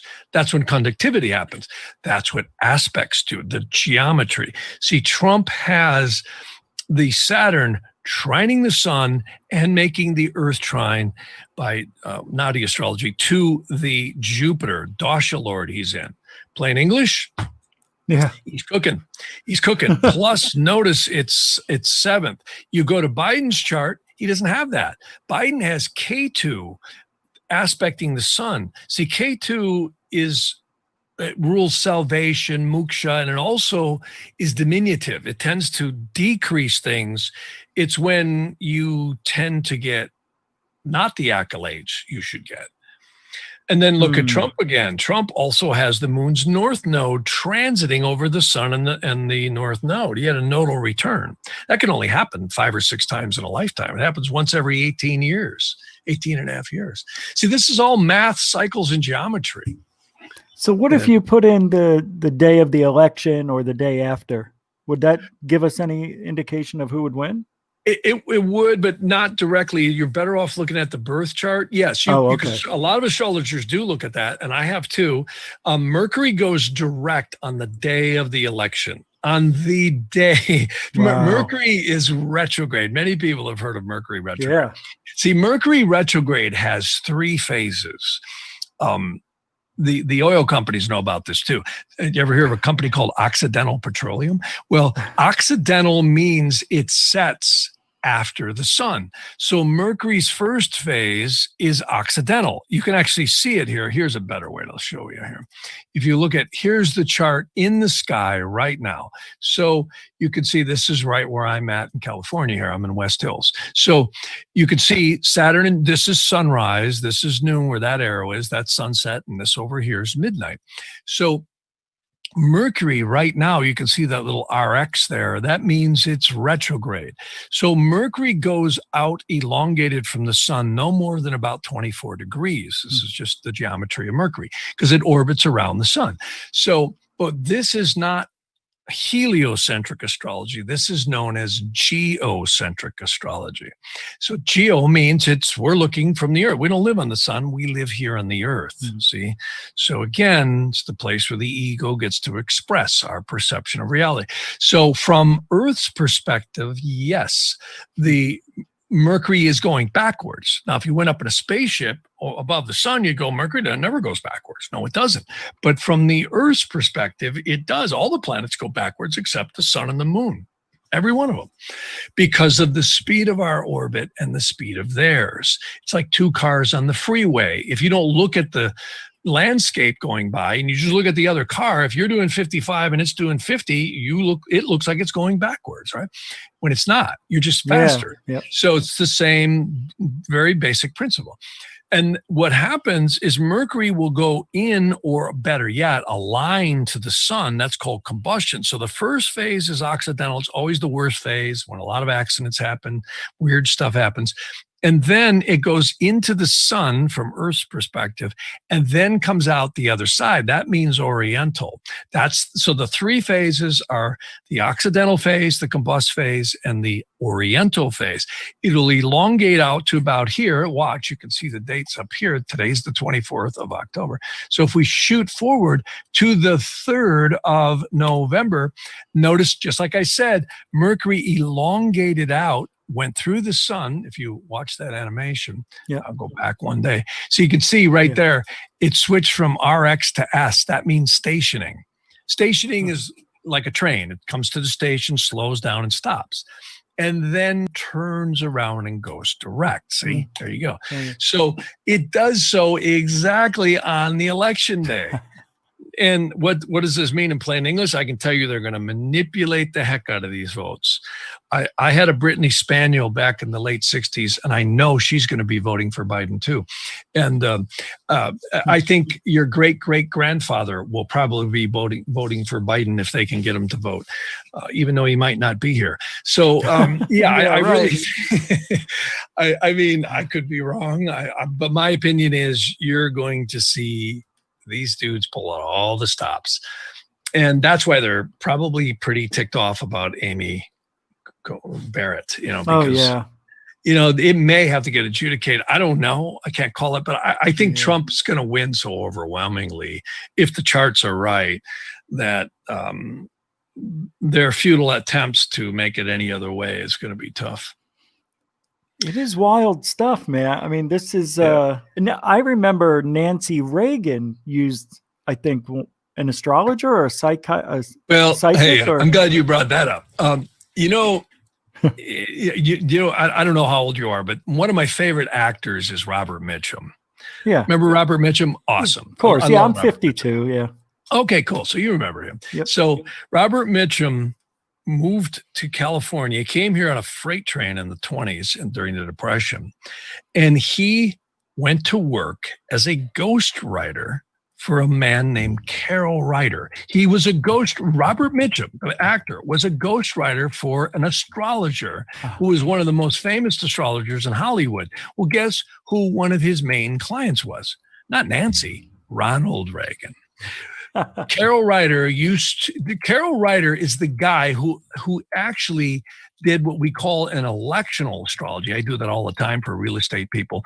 Electional astrology means picking an auspicious time to get married. I do surgery elections all the time, like picking a good day to go get surgery, put your house on the market, take a trip, all that kind of stuff. And what's interesting is Carol Ryder used to meet Ronald Reagan when he was governor all the time. And they didn't want it getting out because, we can't have the president using astrology. He'll be a wacko, right? And so they blamed it on Nancy. And Nancy was into it, but it was Ronald that was really... That's Carol Ryder. Yeah, Carol Ryder used to meet him over at Nate Nell's on Beverly. Jeez. Nate Nell's is a famous deli for anybody that doesn't know, on Beverly Boulevard in Beverly Hills. I know I go there a lot, and I can tell you that was going on, and he was. A lot of people don't know this. Glenn Ford, who else? Burl Ives. All these people used to go to not only Carol Ryder, but also a man named Manly P. Hall. I don't know if you've ever heard of him. He was the guy who started the Philosophical Research Center. Guy was huge. I remember Manly. God, back in the 80s. The guy was like 6'5", and like a walking wall. Just is huge. He had to weigh 350 pounds. And he had so many celebrities coming to him. And, there are a lot of woo-woo stuff that goes on. I am very linear and practical. I like to use the data. That's one of the reasons I like ancient astrology, is because it was astronomy. In fact, you could see here on the screen where I'm pointing here, these are the speeds and the latitudes, also known as declination. That's just how far north or south a planet is on the ecliptical plane, which is the apparent path around the Earth. And when it rises, when it culminates, when it sets, and when it's at midnight, there's it's very astronomical. It's not, ancient astrology was used by kings and queens, and some of the best stuff we have in the West, actually, believe it or not, came up out of Egypt. And there's overwhelming proof of that, that some of this stuff was so advanced, like 300 BC, and there's documents to prove it. I think interrogation astrology is one of the most amazing because it proves the heavens are an interactive consciousness, that they're literally, like, here's a good example. I get people calling me up all the time. Hey, is it in my best interest to do X? And the chart, if I'm reading it right, it's right on. And again, how could that be? How could you and me and everyone else drawing breath be interacting with the celestial influences? So consciousness isn't something you can plug a meter into. You can't put it on a scale. You can't measure the gravity of it. Dr. Emoto is about as close as it got. Dr. Emoto proved that thoughts are literally things. He proved sacred thoughts always had sacred geometry, negativity, fear, worry, anger, discord. Do you ever get somebody really mad at you? They really look at you, and you can feel it. Remember when Dad was ready to whomp your ass? Mm-hmm. You can feel it. It's not just their words. You can feel the energy. And it's believed that the third eye chakra is what emits the elementals. They're called thought form elementals. They permeate our aura. And the philosophy behind ancient Nadi astrology is that literally we carry with us from lifetime to lifetime to lifetime this etheric energy that leaves death to rebirth and on over the hills. And, this, of course, is a plate out of the Bhagavad Gita.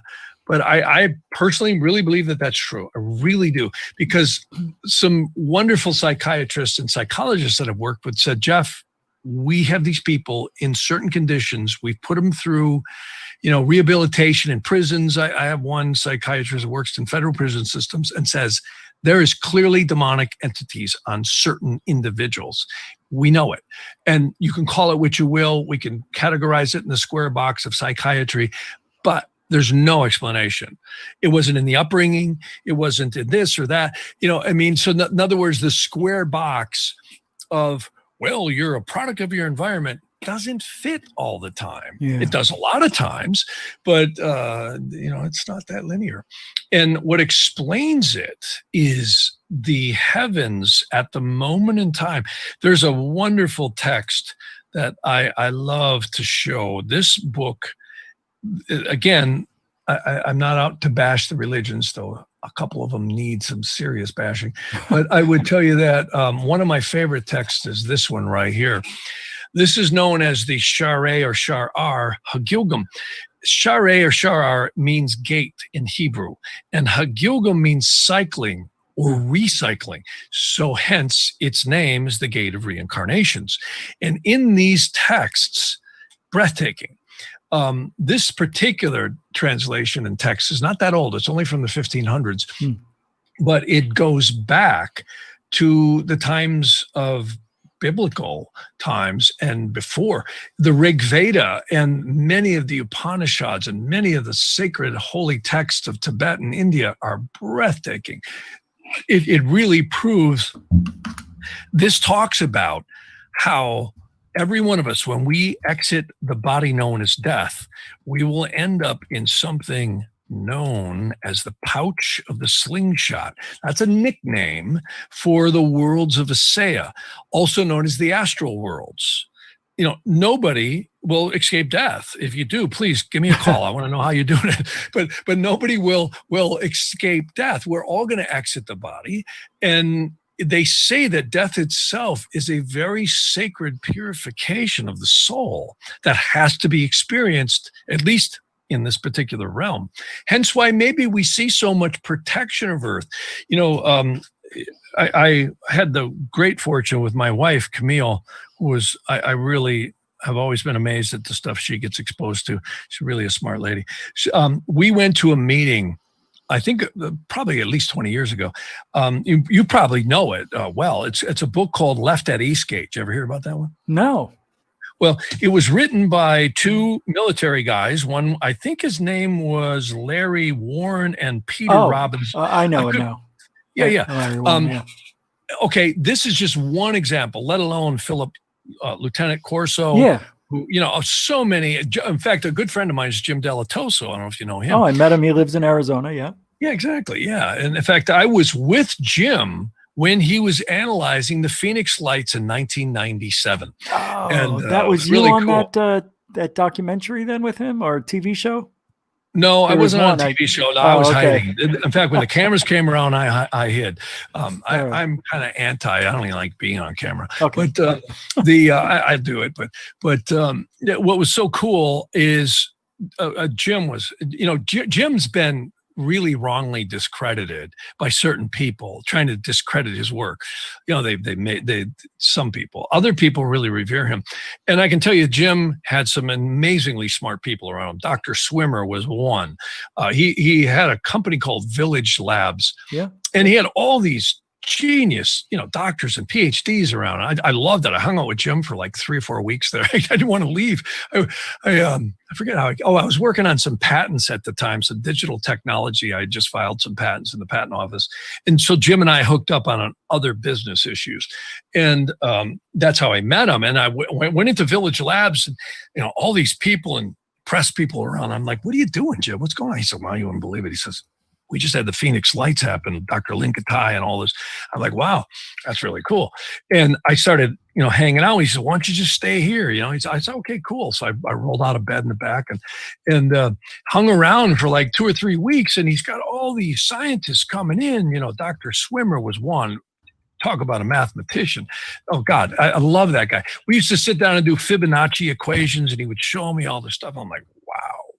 I mean, we were talking about astrology, and he loved astrology. Most mathematicians are pretty open to it, and he really loved it.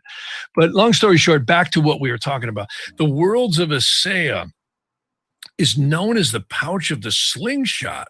And I believe that there's many dimensional beings, including especially angels, that protect this world. Well, many of the people in the military know. And again, I'm talking to people who are really, these aren't wackos, man. These are, I had one guy call me up one day. He goes, "I just seen a UFO." And I'm like, okay. So we get those once in a while, and that's, God bless them, or something like that. But a lot of these people, they're very rational, and they're scientists, and they've measured light orbs. The circuit boards are blown out of missiles.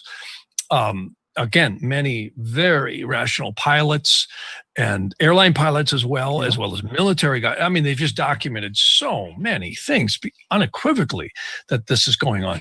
And I was compelled about, taking that data over here on the left brain and comparing it with the spiritual documents of the Shari Hagilgam, like we talked about, and how when we exit the body, some souls, due to their karma, will not even know it. They literally may be incarnated in what we call very short periods of time. On the astral worlds, they say the time is not the same as here. It's much different. And there's many documents that are breathtaking about that, and how these angels guide the soul. So like this diagram here shows, the spirit psyche, that's called the nefesh in Hebrew. And I think they're right on. The nefesh means the conscious mind. Most psychologists will tell you the conscious mind is rightly pretty much built up through this lifetime. That's why mind control can work and all that stuff. Mm-hmm. But we also have something known as the Rosh, which is the spirit. And that's the conduit that seems to blend the karmic upper, you could say, influences of the karma of the upper portions of the soul that influence inexplicably the conscious mind, which is known as the nefesh. So they call it nefesh guf. These are strange terms, but really an amazing model, because the Rosh is the experiential mechanics that seem to operate the body and the etheric double. And, look at a child at birth, they can't walk. Yeah. If mom and dad didn't feed them, didn't keep them warm, they die. So by 9 months, maybe 8 to 10, 12 months, we're walking. Not great, but we're walking. We're getting it down. And by the time we're 5, we can carry on conversations. And it's amazing, the numerology in a child from infancy to 7 years old when the baby teeth start falling out. And it's all about interconnecting the spirit to the physical body. And of course, the little personalities, we see them coming out right away. And traits that are inexplicable by psychology seem to be existent where the astrology really shines. You could really see, I talk to parents all the time, we do their children's chart. And I've actually been very blessed to work with parents who've had some really challenging issues where the astrology was able to show whether that was going to end or get worse. And you could see the trigger points and the energies and the progressions. So, and amazingly, it's right on. It's kind of so accurate, it's creepy. And it's pretty wild. I've seen it in my own life. I mean, you must be doing these charts for friends and family, or have you done them all for your family? Oh yeah. I mean, years ago I was doing stuff like that. Yeah, and I still do. Like my wife comes in all the time. What do you think? Is it going to start picking up? And yeah, it'll be right about here. And then to her amazement, she goes, you're right, it did. And or it's going to be tough right here. Like my son is a wonderful mechanic. I love it. I get to work with him all the time. I always like to tell the story. When my son was born, I tell the story. I do conception elections for women, and I often work with them through their doctor. Not that doctors subscribe to astrology a lot, but we do it by stealth. And I've actually had a number of doctors who I've worked with who really love this stuff. I had one doctor, he was dying of prostate cancer. He said, Jeff, he says, I don't know what to do. He said, I've tried every allopathic thing under the sun. I've tried every naturopathic thing. He says, I'm going to be dead very soon. He says, anything astrology can help me with? I said, yeah, wear this gem. He did. That helped. Then I said, Jim, go plant yourself on a sun line. And you can see here, I'll just use Trump's chart since it's up. Everybody will have a sun line somewhere. Okay, you'll have a sun line on one of the four angles, either the ascendant, the midheaven, which is again, sunrise, noon, sunset. And you go find your sun line and you get right on it. And he did. His PSAs dropped out of the sky and he ended up living years past when he thought he was going to. And then when he moved off the sun line, his PSA shot up and he was dead within about 8 months. And he lost money and he couldn't stay where the sun line was. His sun line was in Hawaii, by the way. But, and I've done this with a lot of clients where they've said, hey, I've just sold a house to pay the medical bills and, the insurance didn't cover it all or whatever. And really have found location astrology is astounding. It really is. And back to what I was just mentioning a minute ago, the whole points about who we are as spiritual beings, we seem to, based on our karma, to enter this place called the pouch of the slingshot. Some souls that get more advanced, they actually say are brought consciously to a celestial court, and they literally can, through their own desires, seem to incarnate. And then for some reason during this period of time, they say we're not allowed to remember the karmic past. Why that is, I don't know. Don't ask me, don't look at me, I'm not God. I just say it seems to be something to do with the great year, the precession of the equinoxes. Hopefully, who knows, maybe in another, when the Hebrew calendar runs out, which is about another 230 years, maybe things will shift. Maybe the axis will tip of the earth. They say it's tipped many times. Yeah. I think that has a huge effect on consciousness. It has to. I would think it would. Now I have one question before we go, because we're almost out of time. I just checked. Yeah. Do these have any correlation with ley lines on the earth? Well, absolutely. The ley lines of the earth, though, are different. Those are ubiquitous for everybody. Okay, this is your own personal ley lines. It's your own personal things. See, so you have the Earth's, and in fact, science will tell you the magnetics are much stronger in certain areas of the Earth, and that seems to really affect the consciousness of the populace. Wow.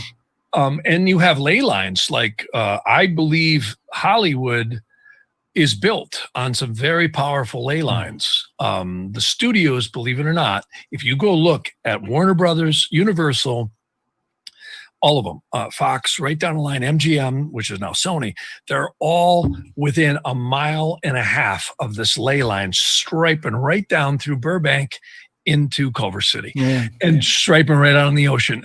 And interestingly enough, that's very close also where that ley line in Malibu ends up. So it's quite interesting. And anybody who's been to California, where in Arizona are you? I'm in Phoenix. Oh, cool. Yeah, I love Arizona. I lived in Tucson for years. So in the 70s, I came out to Prescott. My mother went to school there. I love Prescott. Yeah. We were thinking about moving there. Yeah, it's beautiful. Beautiful, yeah. Yeah, so but these are your own personal astrological ley lines. And just to show you, see, watch, this is transits and progression. Notice at the top, this is Trump's natal chart, just because I happen to have them up. Now, notice it switches to transits, and now you can see animations, literally, of transitory energy that will be moving in and out. You see? And boy, let me tell you, that stuff's accurate. See, again, for anybody who's skeptical of astrology, and, I get a lot of clients who call up, because I have so many clients. I'm really blessed with clients all over the world. And it's interesting, even the skeptics go, I'll tell you what, that was pretty accurate, because that's right when such and such thing happened, whether it was good or ill. It's kind of amazing. It really is. And then you have progressions. You see, you have transits are what's in the sky. Then you have mathematical progressions that are specific only to each individual. Everyone's going to have different progressions and transits. So you have the inherent natal energy wherever it is on the globe that you live. And these horizontal lines are what we call your own personal ley lines. They are literally latitude crossings. See, the planets have about 1,000-mile influence to the west, but they work like light and sound. They're logarithmic. The closer you get to them, the more powerful they are. Like if you're right on a line, like you can see Trump has Mars running right next to DC, which, by the way, I changed to the District of Criminals. It's not District. It's not anyways, bad. Yeah. So anyways, right next to the District of Criminals, he has the Mars ascending line. And watch, if I measure, you can see up here, that gives me miles and kilometers now. And it's only like literally 28 miles off that Mars line. When you get right on one of your lines, it's like going to a concert and standing in front of the band, your pant legs are vibrating, right? And then when you get in the middle of the room, that's like 300 miles away. When you get maybe 500 miles away, that's kind of like going outside, closing the door, and going in the parking lot. You still hear the band, but it's just booming. You're not feeling it, Yeah, you're not feeling it. So it's logarithmic. It's called the inverse square law. It's literally inversely proportional to the square of the distance. And it only has a 300-mile to the influence to the east. It's like a sharp Z curve to the east and a long sloping bell curve to the west. And these latitude crossing, these thin yellow lines, they only have a 30-mile north and south influence, but they're very strong when you get on the latitude. Like you can see up the upper left-hand corner, he has one, a Uranus-Neptune, at 37 north, 43. I've literally had people go out and literally buy houses on really good lines. See, every one of these has different energies. Like Trump has a Moon-Mars line running right north of Dayton, Ohio, and Columbus. The real tool to use is GPS 39 north 52. See where I'm getting that? Yeah. That line sucks. That's the best line. It's suckaroo big time. Moon is emotion, Mars is abrasive. So, and again, it's not over. Yeah. If you measure from DC up, that's like literally that line's going to be almost 65, 70 miles north of him. So he won't feel it. Through New York, he had a Neptune Saturn line, very good for industrial type stuff, dealing with, like he did. Yeah. A little bit. So, but kind of kooky. So everybody's going to have what they have. You see, blissful lines are Sun, Jupiter, and Venus. Like he's got some really good energies through Arizona. He's got a Jupiter line. Jupiter lines are always God's glory. See, if everyone remembers in Christianity, there was something known as the Lord's Prayer. Thine is the kingdom, the power, and the glory forever and ever. Amen. When we cross in the Lord's Prayer, that literally reinforces the pillar of strength is Mars and Saturn on your left, and the glory is the right, Jupiter and Venus. See? And in the ancient Hebrew, it literally was, Rome stole that from a very ancient Kabbalistic prayer, and they tacked it on. And then they changed it to thine is the kingdom, the Father, the Son, and the Holy Ghost. Okay. But the original one was power and glory. So the same thing works in location astrology. You go plant yourself on Jupiter lines, Venus lines, it's bliss. Respectively, Jupiter spiritual, Venus is luxury, money, artistic creativity, and you go on Pluto lines, it's intense. You go on Mars lines, going to be warrior like, and that's why he's got so much energy there. And Biden, I'd have to fire him up, but I think Trump's going to win. That's what the chart says. Well, I believe that too. We'll see. But that's what the chart says. Well, I'm very excited to find out, and I can't believe we were here 2 hours. Thank you so much for coming on and explaining this in the greatest detail that you could possibly do in 2 hours. I am, I don't know what to say. I'm super impressed, and I feel bad the way it started out because I didn't mean that. But it's okay. I was just trying to explain, everything else. It doesn't seem like it seems. This is you more weren't hostile specific. at all. I get some folks who are like, he's a devil worshiper. He's doing that astrology. No. I'm like, no, hardly. In fact, if anything, it proves God. Just the way you explained it and showed it, I thought that was super impressive, and I appreciate you taking the time to do that. So you have your website, right? JeffHarman.com? Yeah, Jeff at JeffHarman.com. Yeah, is the email. The website's JeffHarman.com. HARMAN.com. Yep. And anywhere else, any books or anything that we could take a look at? No, I'm actually working on a number of books, but ideas right now. But I've been so busy. I mean, with clients, I never get time to write.